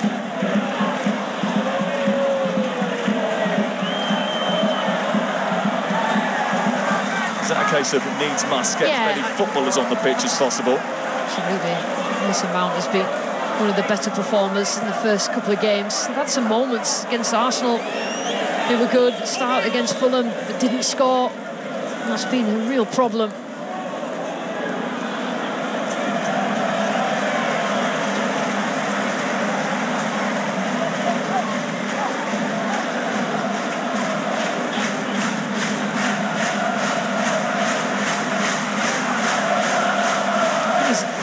United have now got that striker that they've craved and wanted and not really using him as much as they needed to, or they should do in this system.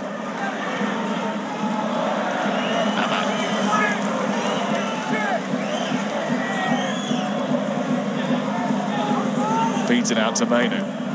Just comes into the centre. And it wasn't too far away from reaching Benjamin Šeško.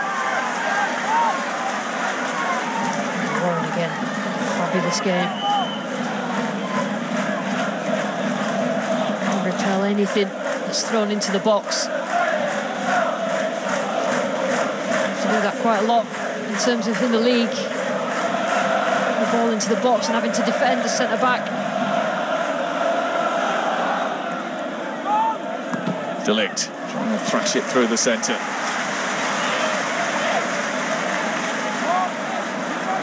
No European football for Manchester United. It should really push this competition higher up the agenda.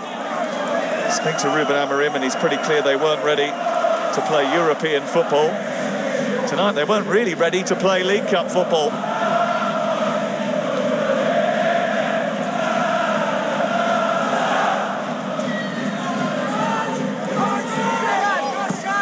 Amad Diallo looking for Mason Mount, far post. Rodgers flicks it away. It's a corner. Yeah, you would expect as Grimsby tire, they'll have to face more of those sort of crosses and a little bit more pressure that they'll need to withstand.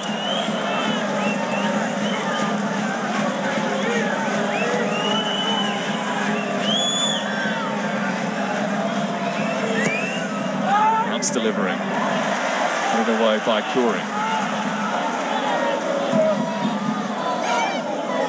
This is Mbeumo. Looking for Mount again, who heads it back into a dangerous zone. Dealt with by McJanet. And Burns has sent the ball away again. This is Brown, trying to escape. Didn't do too badly either. He thought he was going to get a foul. Again, terrific decision making from Burns. Just play the ball down the line, relieve a bit of pressure. Just couldn't keep it. Mbeumo travelling at pace, trying to unsettle the Grimsby defence. Delict. Well, he went for that near post area and tried to hit it as hard as he could. He's made a few of those runs, hasn't he, Delict? He's just trying to, as a senior player, trying to affect the game and drag his team forward, and he's made runs in that inside channel, far away. Well, not scored since February, Matthias Delict. He's not a goal scorer with a regular pedigree. They are trying to force the issue, Manchester United, and his team are going to have to adjust. They're going to have to try and find a way. Sean Pearson and David Artell just talking about how they're going to approach the final 20 minutes of this game. I was at Leeds' game against Sheffield Wednesday last night, and Sheffield Wednesday tired towards the end. They played a lot of youngsters in that game.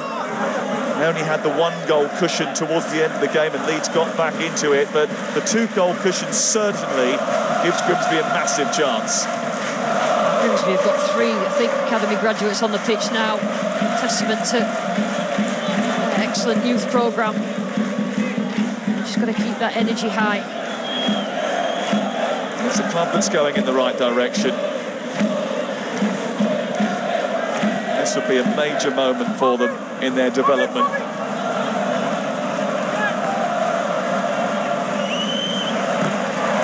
It's a good challenge by Rodgers to Rob Mason-Mount. Coury looking for Rodgers again. Gardner was offside.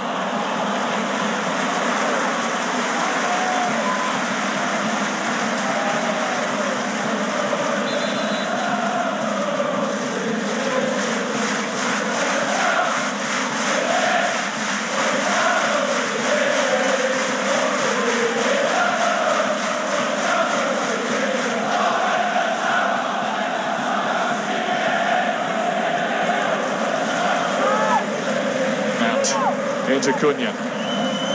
Flips the ball towards Mbeumo, far post, and once again Grimsby equal to it. Sweeney was there under pressure from Šeško, still managed to hold his ground. Mainu trying to shoot from distance, he misses the target by some way, and it's all a bit hopeful from Manchester United. Just a little bit forced, but McEachran is doing a great job, because if Warren comes out and follows Cunha, then he will sit in. Just make sure that they've got that solid back line. Sometimes there's 6 in the back line. Cabia about to come on, Jace Cabia, who's been recruited from National League South, Truro City. They were promoted to National League, but he was playing 2 leagues below last season. He's settled in really nicely to league football. 4 goals in his 6 appearances so far. He had some day on Saturday, opened the scoring, missed a 1-on-1, and then had a penalty saved. He's about to be unleashed against Manchester United. Oh, it's been helped on by Maguire inadvertently to Gardner, who slots it in, but the offside flag is up. And again, they have the ball in the net, and again they're denied. Now, he was in an offside position, but Maguire played the ball back into his path. I think did it hit Maguire? I just wonder whether the initial pass, when it first came in, I think that's when he was offside. He was already in an offside position. Unlucky there. It looked like he was on this as the ball came to him the second time when it came from Maguire. You could see he'd gone, and he was probably, he just may have looked level. That's so unlucky. I mean, what a finish as well. It's really tight. It was so tight. Come off Maguire, there's no doubt about it. Either way, did look at the moment the initial pass was played that he might have even been level. We don't have VAR to help him out. Manchester United may be a little bit lucky that he stuck his flag up. Oh, that is such a close one. It's difficult from this angle. Just to put his flag up straight away.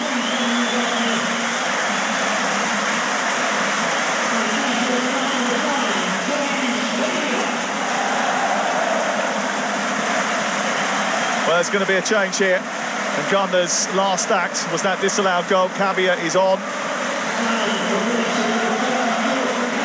Clark Aduor, who they've just signed on loan from Bradford, an experienced winger, comes on for McEachran.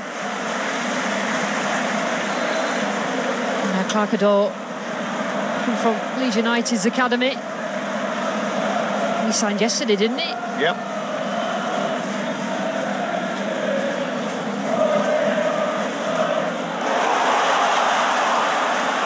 Corey out to Brown. Cabia waiting in the centre.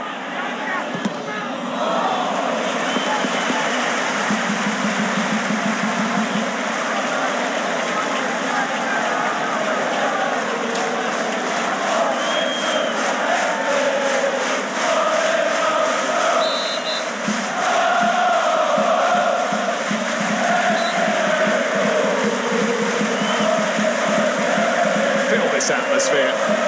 It is spine It's amazing, honestly. What a night.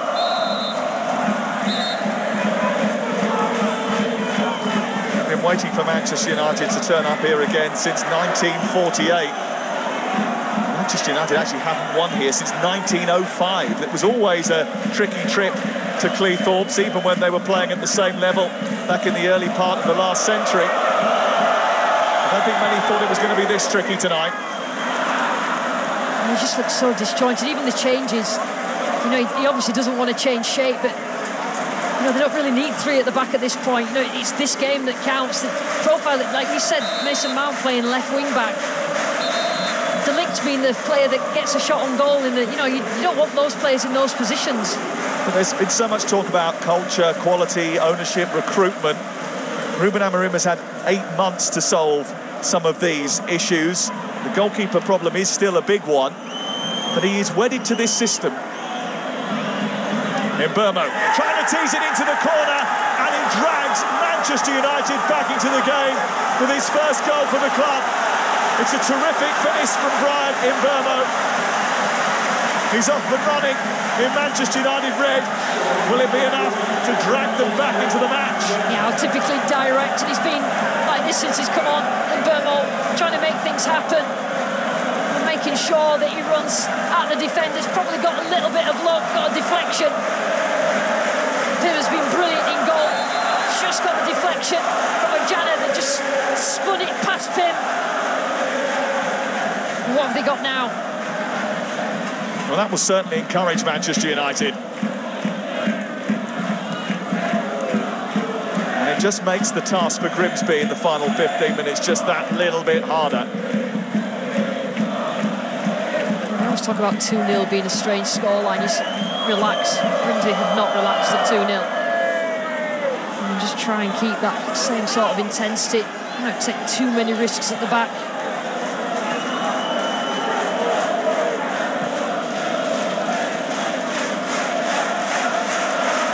Manchester United have given themselves a chance to save themselves now. The goal forces a penalty shootout.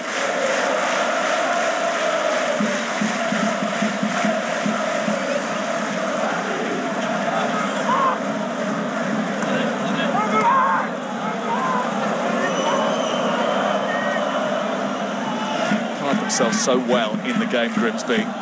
Mentally, just takes a little bit of a readjustment. Ball in the back of Manchester United's net 4 times tonight.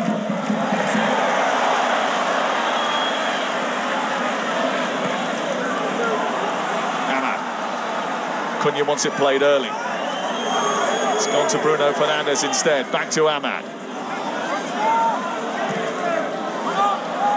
It's far too deep. Ahmad will try and keep it alive, but can't. United fans behind that goal, just when they desperately want their team to have a little bit of sustained pressure. Just letting Grimsby off the hook. Mariners' best runs in this competition were a long time ago, 3-time quarter-finalists, but the last of those excursions came 40 years ago. They've had some scalps in their time. They are 13 minutes away from taking Manchester United's. We've got a lot more football for you coming up over the next couple of weeks and months, including tonight from midnight, highlights of the Carabao Cup second round, ITV4 and ITVX for that. 2 England games over the international break for you, starting with Andorra Saturday night, 6th of September, 4 p.m. And then we're off to Serbia to see how Thomas Tuchel gets on in Belgrade. That's Tuesday, the 9th of September. That starts at 7 o'clock. And we've got loads of EFL football for you to come as well, including a massive South Coast derby, Sunday the 14th of September on ITV1. Southampton against Portsmouth. And believe me, that is a proper grudge match.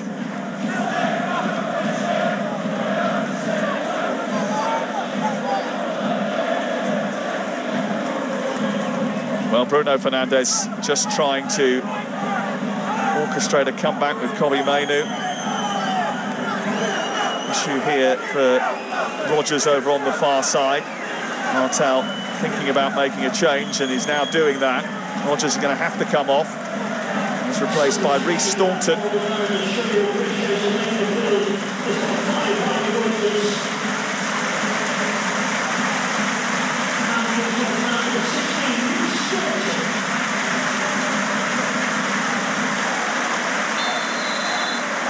Staunton will go into the left-back position. And Sweeney goes over to the other side. Staunton started a handful of games in the league already this season, hasn't he, at left back. He signed in the summer from Spennymoor Town. He does love to get forward and supplement the attack, but maybe his job tonight might be defending. Bruno Fernandes' job is defending here. Maccabi does have the pace. He's just gone a little bit too early. Good substitution. He would have probably expected to start, but he can make an impact. He's made an impact at Grimsby, hasn't he, already? I mean, it's quite stunning, the fact that he's scored 4 already in just 6 appearances for the club. He's missed 2 penalties as well. Manchester United 68% possession. They've had 20 shots now in the game. It's been a better second half, and you couldn't really get any worse than that first half. They had a little bit more control over the game, but Grimsby still in it, even though United had that control.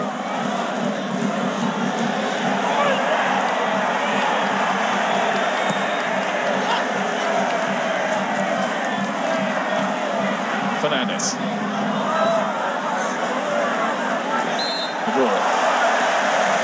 Commits the bounds. Now in the kind of territory where the Grimsby fans start looking at that big scoreboard and ticking off the minutes as they get towards the 90.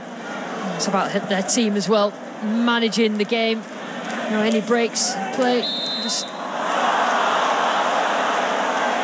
try to break it up, not allow Manchester United to get any sort of rhythm going.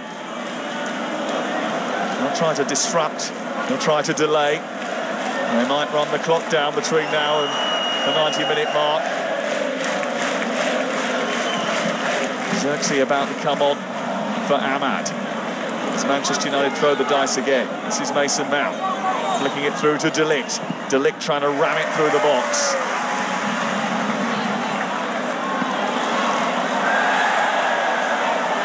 Berners giving it back to Mount. He's giving him a bit of a time, but Berners stuck to the task.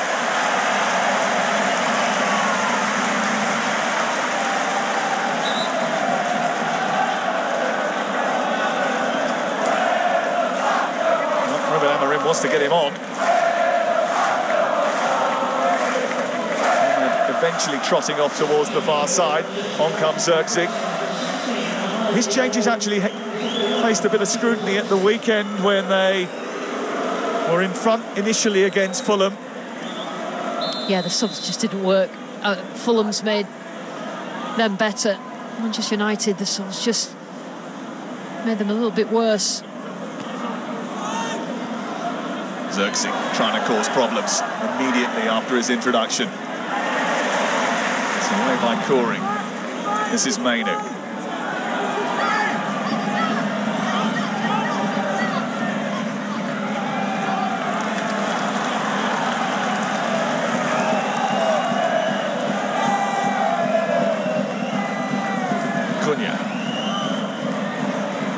Fernandez trying to force the issue. Across comes Warren, away by Adore. Just push further back. Grimsby, some tired legs out there. Mount. Cunha trying to get there. Bodies being thrown in front of Manchester United red jerseys, and the free kick goes in Grimsby's direction. And there's another moment to suck in some oxygen for that tired Grimsby defence. Well, the question's going to be asked, isn't it? Yeah. You know, the heat's going to fall on him because he's not been in charge 5 minutes anymore.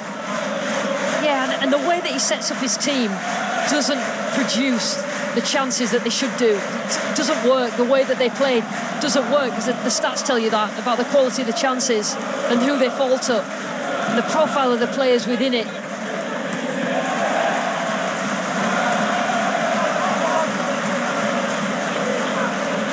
David Artell say that they've got a top-class manager now, Manchester United. They've got to give him the time, and certainly they can't keep chopping and changing, but he might have to change a little bit in order to get the best out of this Manchester United squad.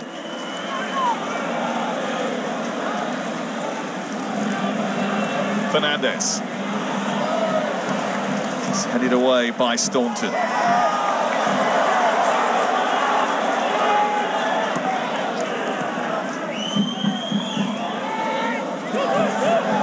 Janet's just slipped, and it's come through to Šeško. He's recovered just about.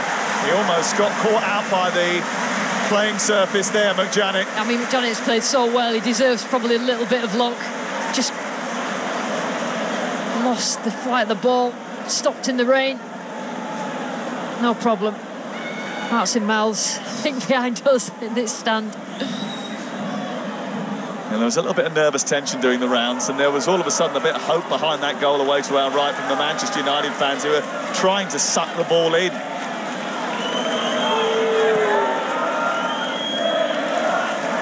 Xerxes.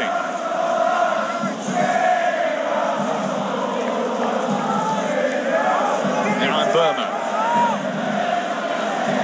Trying to take on Staunton, getting the cross in towards the far post, and De Ligt was arriving. And again, defensively, absolutely superb. Dealing with the ball into the box so well, but again, De Ligt has found himself really far forward. Wouldn't you want a striker in there? Yes, he can score goals. Needs must at the moment. Burns putting his body on the line this time. Manchester United corner. Takes it. It's a deep one to that far post. Maguire is there. They're trying to force it home. There's all sorts of scrambling going on. Pim's made a brilliant save. Well, his first save was brilliant. He then sits on the ball. It's terrific from Christy Pim. Well, you just need a little bit of luck if you're going to get through. Right in his face, I think. You're going to get through the cup round against Manchester United. And they've been brilliant, Grimsby, and they've earned that look. What a save that is from Christy Pim. He's been brilliant as well. In fact, to a man, Grimsby have been brilliant. He's had some career in the EFL. Was key in Mansfield's promotion to League One. Good campaigner, Peterborough, Stevenage, Exeter. And there's a problem here because Curry has been fouled. It's going to be a yellow card. Grimsby fans were hoping for a little bit more. The referee had given the free kick to Manchester United. I think it was just something that happened after that.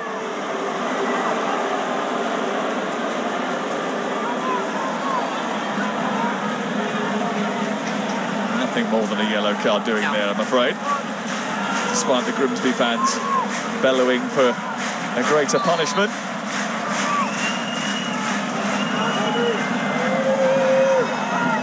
press. Teeing that up towards Maguire again, who's such a handful inside the box, isn't he? Often come to Manchester United's rescue. Can he come to Manchester United's rescue again? Cunha wins the corner. Brown just couldn't get it out of his feet on the edge of the area. Facing another corner. 2.5 minutes away from a Grimsby victory. Can Manchester United get on terms and force a penalty shootout? Mount. Well, there was a bit of pushing and shoving going on, and Tony Harrington has stopped the game.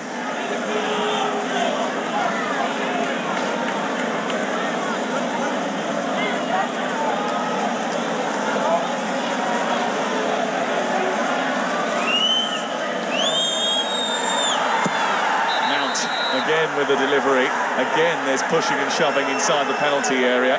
Maguire being spoken to. There's going to be a yellow card here. There's a given there. The referee. It's a Delict, I think, who was involved at the back post. Before the corner was taken. Just need to be careful. Here's the corner from Mount. It's another deep one. And they've headed it in. It's Harry Maguire again to Manchester United's rescue. So many times he's had to stand up in these moments and pull them out of the fire.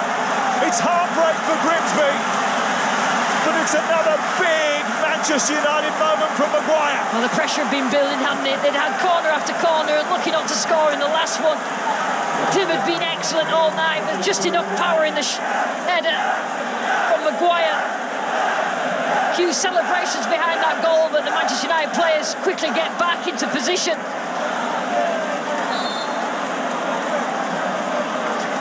That's unfortunate for Grimsby, isn't it? But I think it's just been building up and building up.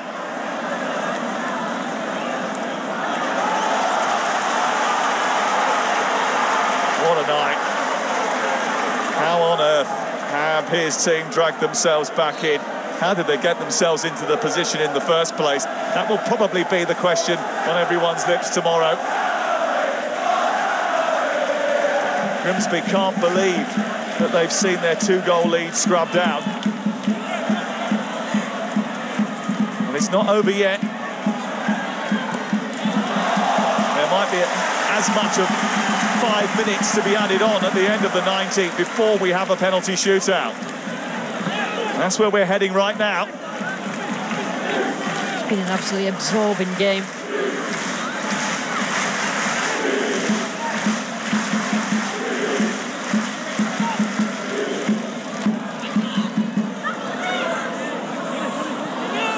Staunton. And there is confirmation of that 5 minutes of added time at the end of the 90. 5 minutes for Grimsby to hang on, maybe a chance for them to nudge back in front again.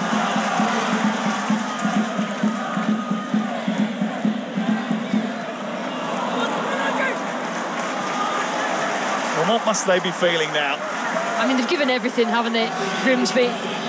You know, you knew that high energy couldn't last the whole of the game. He's tried to make subs, Dave Artell. Manchester United, just a little bit of pressure and quality showed in the end. The last time Manchester United went out of this stage, they got off to a start as bad as this 11 years ago under Louis van Gaal. Here is Cunha trying to stop that. Almost came through to Mainu. It's cleared away by Grimsby. Cabia trying to outpace Maguire. He might just get there as well. Maguire does brilliantly. Just shut off the angle. Certainly a tester of the hamstrings for Harry Maguire there. Managed to just hold off Cabia. Mainu. Now Mason Mount. Aiming towards Xerxes. McJanet is there. It's another United corner. Just asking question after question, throwing the ball into the box.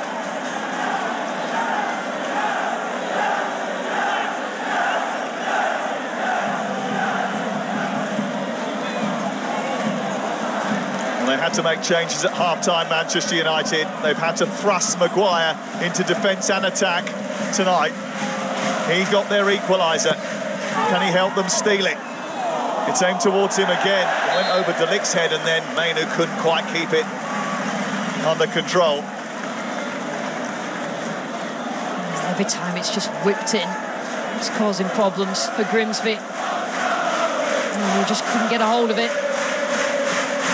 And they take this to penalties. Grimsby, they have done wonderfully well all evening.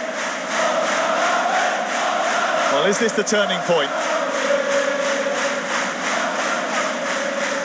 And I think the pass here from Maguire, you know, he meant to play that.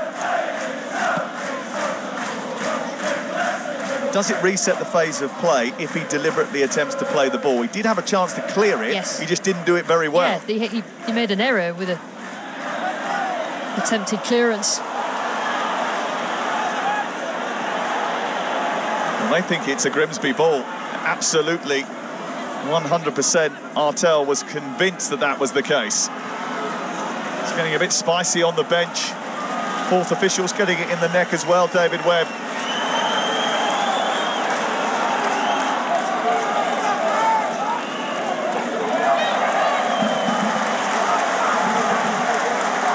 Grimsby 90 seconds away from taking Manchester United to penalties, and under normal circumstances they would feel that that was a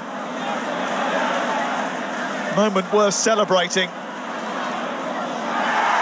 might feel that they've had an opportunity robbed from them. They might feel they've thrown it away. Manchester United trying to steal it at the end with Cunha. Onto Mount, into the area. The deflection takes it up. Šeško was there. Headed away by Staunton. Cunha's got it back again. Manchester United pressure is almost relentless. It's away by Staunton. And Burmo picks it up. 1 minute of added time still to play. They come forward. Red wave after red wave. It's Bruno Fernandes. Deflected away by McJanet. De Ligt joining the attack as well. Maguire. Now in Burmo. Is there one last stinging in the towel for Manchester United? Mbeumo trying to turn. Šeško trying to get his shot away. It's loose inside the 6-yard box. It's over the bar. How has it not gone in? How indeed. Grimsby completely living right on the edge. Manchester United throwing everything at it. Just throwing bodies in the way, just anything to stop the ball going in the back of the net. How on earth did that not end up there?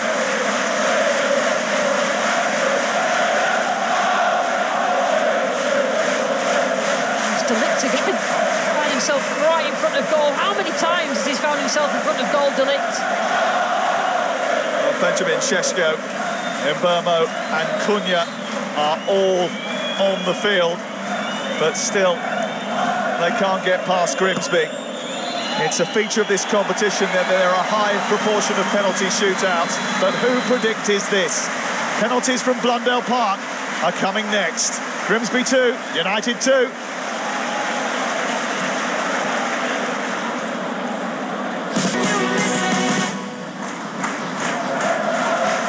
Welcome back to Blundell Park on the Cleethorpes coast, where Manchester United have dragged themselves back from 2 goals down to face a penalty shootout against League 2 Grimsby. 56 places separate them in the league, but tonight they are only going to be separated by a wafer-thin margin. Manchester United had to bring on the big characters in the second half, and they are going to need those characters to step up and get them over the line. And it's an irony, really, isn't it, that Christy Pym made some terrific saves in that 90-minute period, and Andre Onana was the villain of the first half, but he now gets the chance to be the hero. Yeah, he does. I mean, what a fantastic effort. Whatever happens now from Grimsby, I think the fine margins come down to the quality coming off both benches.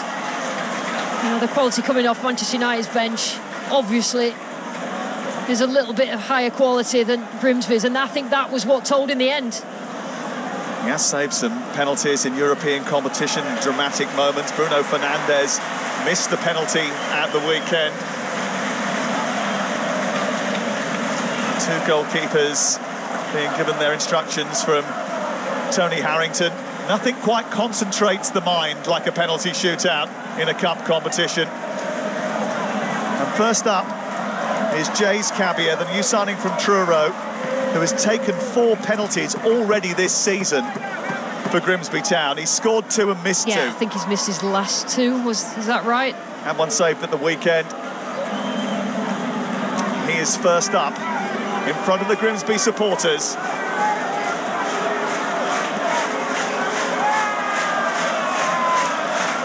And he has to hold his nerve. He was playing in National League South last year. Now he's facing Manchester United in a penalty shootout. It's Jace Cabia for Grimsby. It's in, just about. Onana got a little touch to it, but couldn't keep it out. And Grimsby take the lead in the shootout. Just went for the power. Cabia missed his last penalty, just making sure. Neil gave Onana a chance. Good start. 19 goals last season for Bruno Fernandes, but since his debut, no one has missed more Premier League penalties than the Manchester United captain.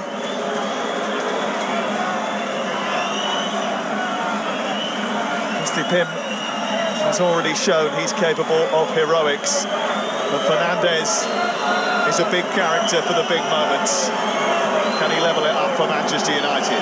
It's Bruno Fernandes against Christy Pym. And it's 1-1, and it's an expert penalty from Manchester United's captain. Now showed real quality there. Bruno Fernandes looks absolutely disgusted in the whole situation. And to come on in the second half, worked well with Mainu. Scores his pen. Well, this fella's been brilliant all night, Dara Burns. He steps up to take the second penalty.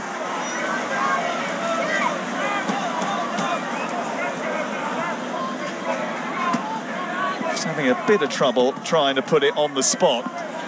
He's taken his time to place it. He's taken a big run up. It's Dara Burns, and it's a super finish. I didn't expect anything less from Dara Burns, the way he's performed tonight, the confidence he must have. A well-crafted penalty.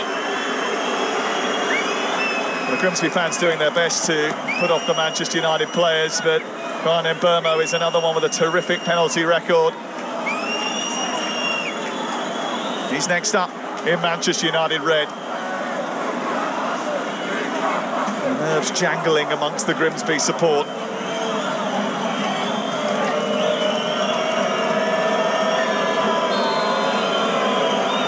Summer signing Brian Mbeumo, who scored the first United goal in the game. Scores from the spot. As you like, Mbeumo not being put off by the ferocious crowd. Knew in his mind what he was going to do.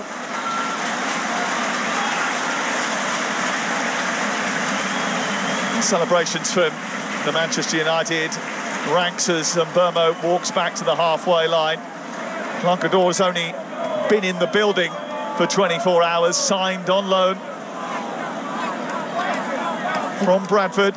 Big moment for him, coming into the club. His first real act in a Grimsby jersey is to take the third penalty. What can he produce? He's missed it. A touch by Onana onto the crossbar, and disappointment for Clark Ador and David Artell. Onana went in the right direction. It was savable height for him. Disappointing for the new boy.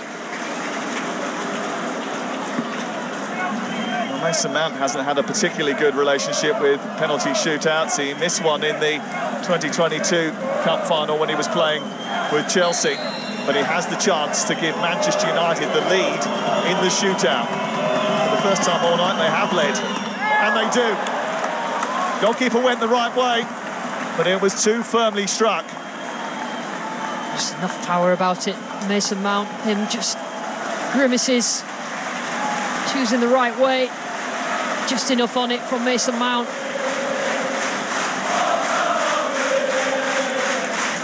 Rhys Staunton, who came off the bench in the second half, is the next one to step up for Grimsby, who need to ensure that they keep in touch with Manchester United to give Christy Pym the chance.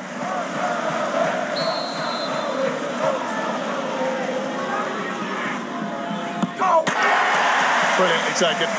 Under real pressure there, Rhys Staunton, and he held his nerve superbly. Strokes it home. Perfect left-footed pass into the back of the net. That's a big moment for Diego Dallo. If he scores, he puts real pressure on Grimsby Town. But any slip up and the momentum will change hands.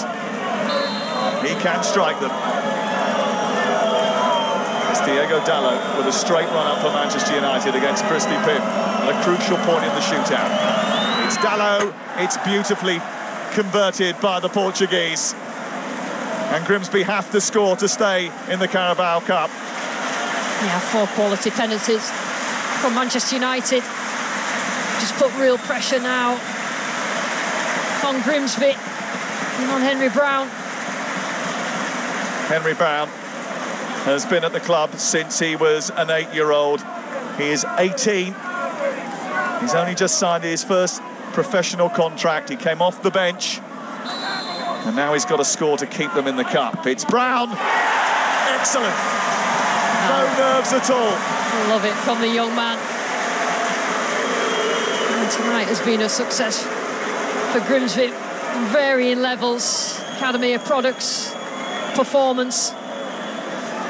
But it comes down to this, and Manchester United turn to one of their big guns, one of their new summer signings, probably the one that has performed the best so far for them this season. He takes the ball off of Andre Onana, and he has the chance now to steer them into the next round of the Carabao Cup. If he scores this, Manchester United win the tie. It's Cunha. He doesn't score this. It's stopped by Christy Pym, who is a Grimsby hero all over again. Oh, you just can't get the smile off his face, Dave Artell. What was made of his run-up, Cunha, but Pym was equal to it. It was easy enough for him, close enough for him. So many twists and turns to this. Grimsby's still in it. What a thrilling game of football. A night that has kept you on the edge of your seat right from the very first whistle. McJanet, who's been terrific. Sometimes you just can't watch, can you? Don't cry, fella. Not yet. McJanet squeezes it home. And now Manchester United have to score to stay in the Carabao Cup. Great pen. Tops off a good performance from McJanet.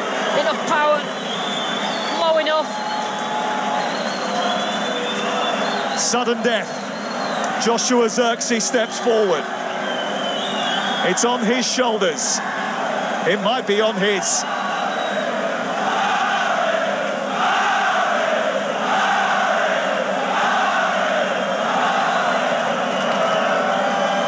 Josh Zirkzee for Manchester United has to score. Must score, otherwise they're out. It's Zirkzee. He does score, and he thumped that. It was venomous from Zirkzee. Emphatic finish from Zirkzee. Under pressure. To square one again.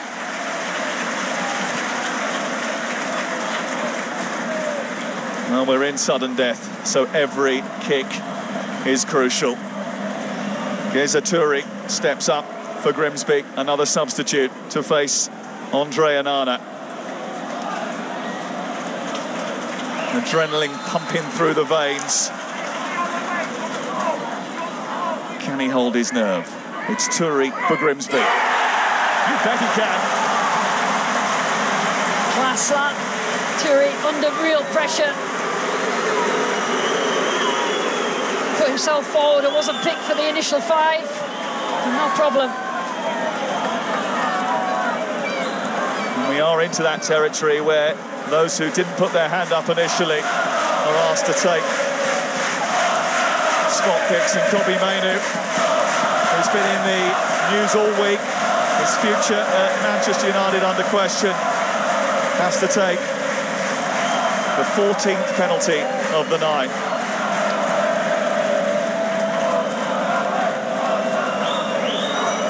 He knows what is at stake.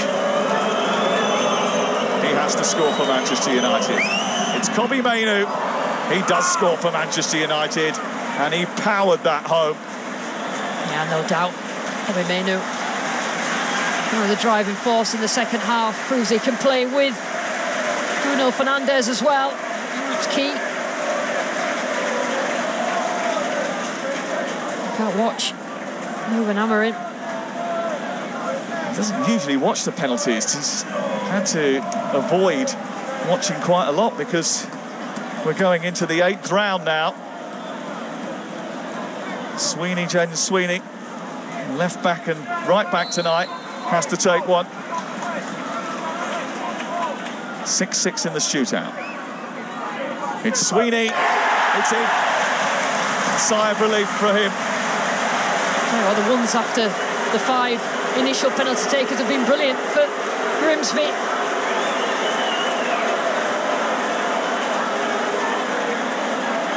Well, he rescued them right at the very last, Harry Maguire. He came up with another one of his moments and dragged Manchester United to this position into the shootout. And now he's got to save them all over again.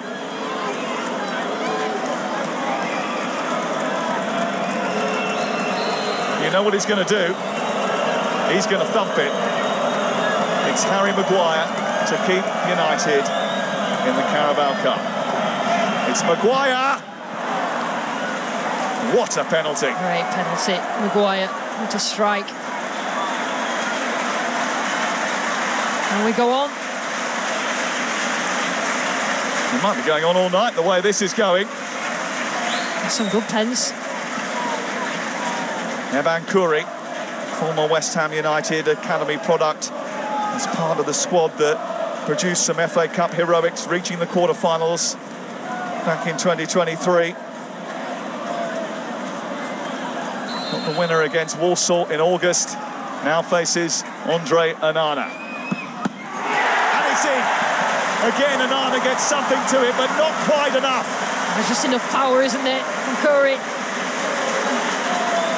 Wasn't expecting to take a penalty, now everybody's expecting to take one. And the pressure just goes from one side to the other, got something on it. Well, he was involved in the thick of the action right at the very end of the game, Matthijs de Ligt. He almost scored with the last kick of it. If he misses this, it will be the last kick. It's de Ligt for Manchester United. And he scores. No problems. I'm not sure whether Pim thought that it was going to go straight there. Just again had enough power to get past the goalkeeper. Bit of frustration. We're not going to go all the way down to the goalkeepers, are we? Tyrell Warren is next. The man that grew up in the Manchester United academy. He scored the second of Grimsby's first half goals and was absolutely stellar at the back for the Mariners. You definitely wouldn't want him to miss. Thank God he hasn't.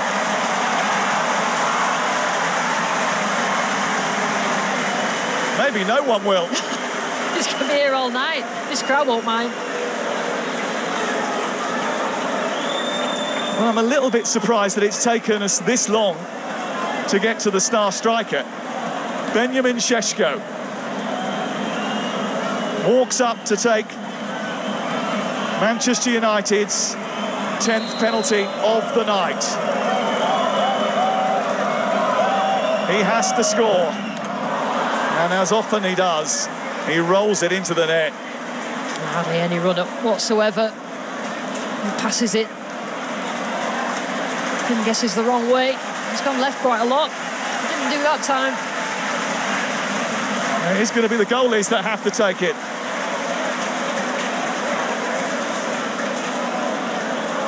Christy Pym against Andre Onana. It's Pym. Oh, what a penalty from the goalkeeper. Like a centre forward. Well. Absolute fever pitch in here, honestly. You couldn't write this story. He was the villain in the first half. He made a couple of mistakes, and now he takes a penalty for Manchester United and scores it, slots it expertly past Christy Pym. And we start again. You never ever expect it to come round again. You score your penalty, the first penalty. Sigh of relief after missing your last. Cabia. I've run out of room on my sheet now, I was just going to say, is your sheet big enough? You know how organised you are. Cabia, who scored the first penalty of the shootout. And we mentioned his ratio isn't great. It's 50% for Grimsby so far. He steps up against Andre Onana and scores. His ratio's better now. Pressure, what pressure?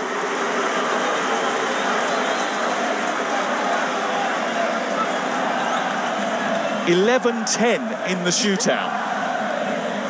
This is madness. This is the 24th penalty.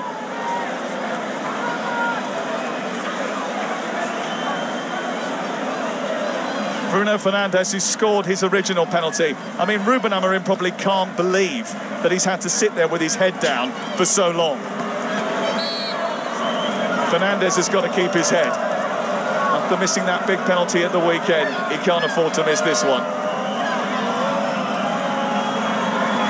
It's Fernandes, nerves of steel. No doubt. There've been some good penalties.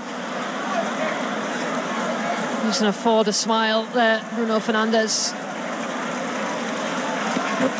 Well, last season in this competition, Fulham Preston went to 16-15. We might beat that tonight if we keep going like this.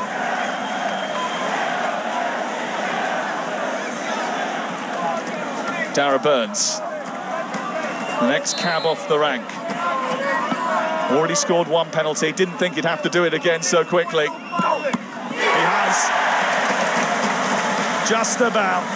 He's got his hand to a few, Onana. Can't quite believe it. It's such a shame that somebody is going to miss. Well, no one's blinking. Everybody is delivering. The noise levels turned up by the Grimsby fans. And the pressure is all on Manchester United because every time Grimsby score, Manchester United have to respond. Mbeumo's already put one away. Which side is he going to go this time? He's going to hit the bar! Oh, they're out! Manchester United might be a big fish, but they are used to dealing with those around here. Grimsby Town have reeled them in. Look at the scenes of joy. Look what it means to the people of this town. It's one of the biggest giant killing acts in League Cup history. Just look at it. Feel it. This team have fought and scrapped. They've outworked their opponent, and they would not let Manchester United off the hook.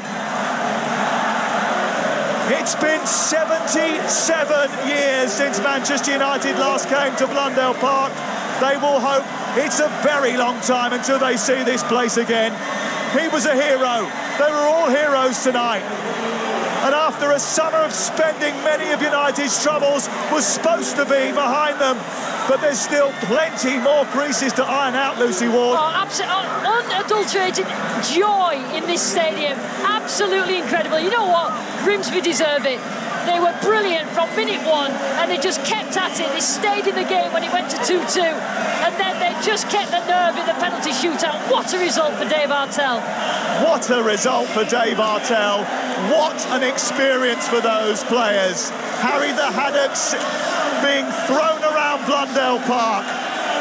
There have been some shock results in the Carabao Cup this week, but the team from the fishing village on the edge of the North Sea, Grimsby Town, have caught a whopper. Full time at Blundell Park. It's going to be difficult to clear this lot. It's finished. Grimsby Town 2, Manchester United 2. Somehow Grimsby have won 12-11 on penalties. Stick with us for the reaction.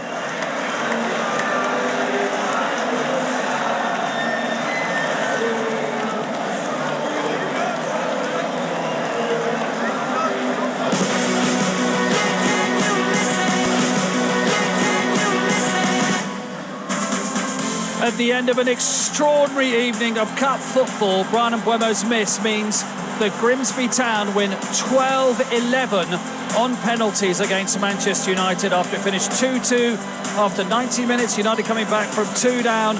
So many penalty takers. We went all the way through the 11 and the goalkeepers and started all over again.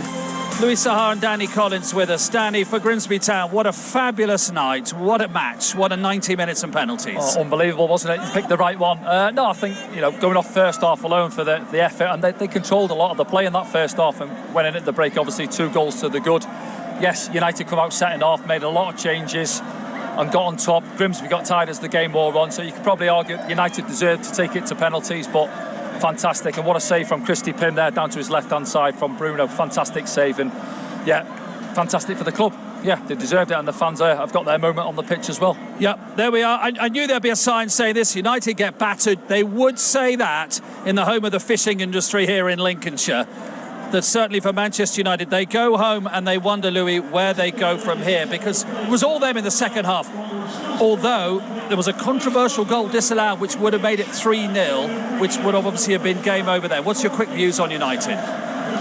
Yeah, it's a shocker. I think that definitely that's Grimsby night, and you have to congratulate them.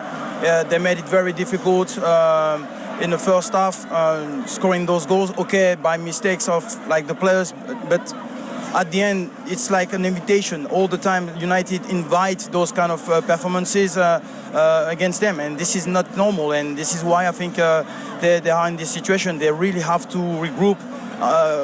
It's not about just concentration. There is like a lot of work to do. Amorim knows that he hasn't made mistakes, but tonight let's just think about those fans. Absolutely. Yeah. And Kieran Green, the Grimsby player, with Gabriel Clark. Yeah, we've got Kieran, the captain, and we've got Terrell. What a night for Grimsby Town. It's unbelievable. I think that it'll be one that'll live in the history of this club for a long time. I know a lot of the fans were really looking forward to it. We were looking forward to it, so it's one that'll stick around forever, I can imagine. Terrell, as a former Manchester United player, sum up your night. Amazing, surreal, really. Lost for words. First ever Grimsby goal. What a time for it. Is it? Oh, yeah. Yeah, it was. For a long time coming. We're getting in the areas to score. I personally think I should score more goals, but yeah, a great time to score. And what about that penalty shootout? Yeah, it was dragging on. It was cold out there as well. I was shivering. I was last to take my pen. I just wanted to score and keep the tie going. What kept the team going when it's pulled back to 2-1 and then obviously United get that late goal? You've gone through so many different types of emotions, I imagine, this evening. Yeah, I think that obviously we went 2-0 up and everyone was like probably a bit surprised to be in that situation, but I know they've come back from 2-2 and it's 2-2, but let's have it right. We'd have took 2-2 going into the death, so 2-2, them getting the equaliser at the end, that's a win. Like, we're still the team that are like winning at that point. We'd have took that going into the end of the game, and obviously going into the penalty shootout, the gaffer had said to us that, like, lads, all the pressure is on them, and it was really. And if there's one quality you had tonight, maybe that Manchester United couldn't quite match, what was it? Just resilience, really. Like the season, we've had to come from behind, hold leads. We know what to do when it's getting tough. So when it was 2-1, 2-2, we never gave up. We wanted to get something out of the game. Like, it come this far in the game. We didn't want to leave here with nothing. Guys, a night that Grimsby Town fans will never, ever forget. Congratulations. Thank you very much, Gabriel. Thank you. Thank you very much. Well, I was watching the penalty shootout from level with the 18-yard area, and I said to a steward next to me, the goalkeeper's down, he looks so exhausted mentally. The only way this is going to end is when someone hits the post. Yeah. I'm not claiming to be the world's greatest gambler. I'm really not. But we've watched a lot of football. You thought someone's going to have to miss. And rather down than to that in the end. Exactly that. Yeah. Ryan Mbeumo, second time round, he probably thinks I've done my job. In his first penalty, but the keepers did look exhausted, and we're watching it in there, and we're thinking, is this going to end? But overall, you would say it's gone the right way, really. Going back to that first half, I thought Grimsby were excellent, pressed United, controlled for long periods, went in 2 goals to the good, and as you say, that third one, which we've looked at, probably should have stood. Yeah, absolutely. So maybe they just about edged it, they just about deserved it. More reaction to come from after the break. Where do Manchester United go from here after that? But it's Grimsby Town's night in Cleethorpes. Harry the Haddock and everybody else of a Grimsby persuasion are loving it.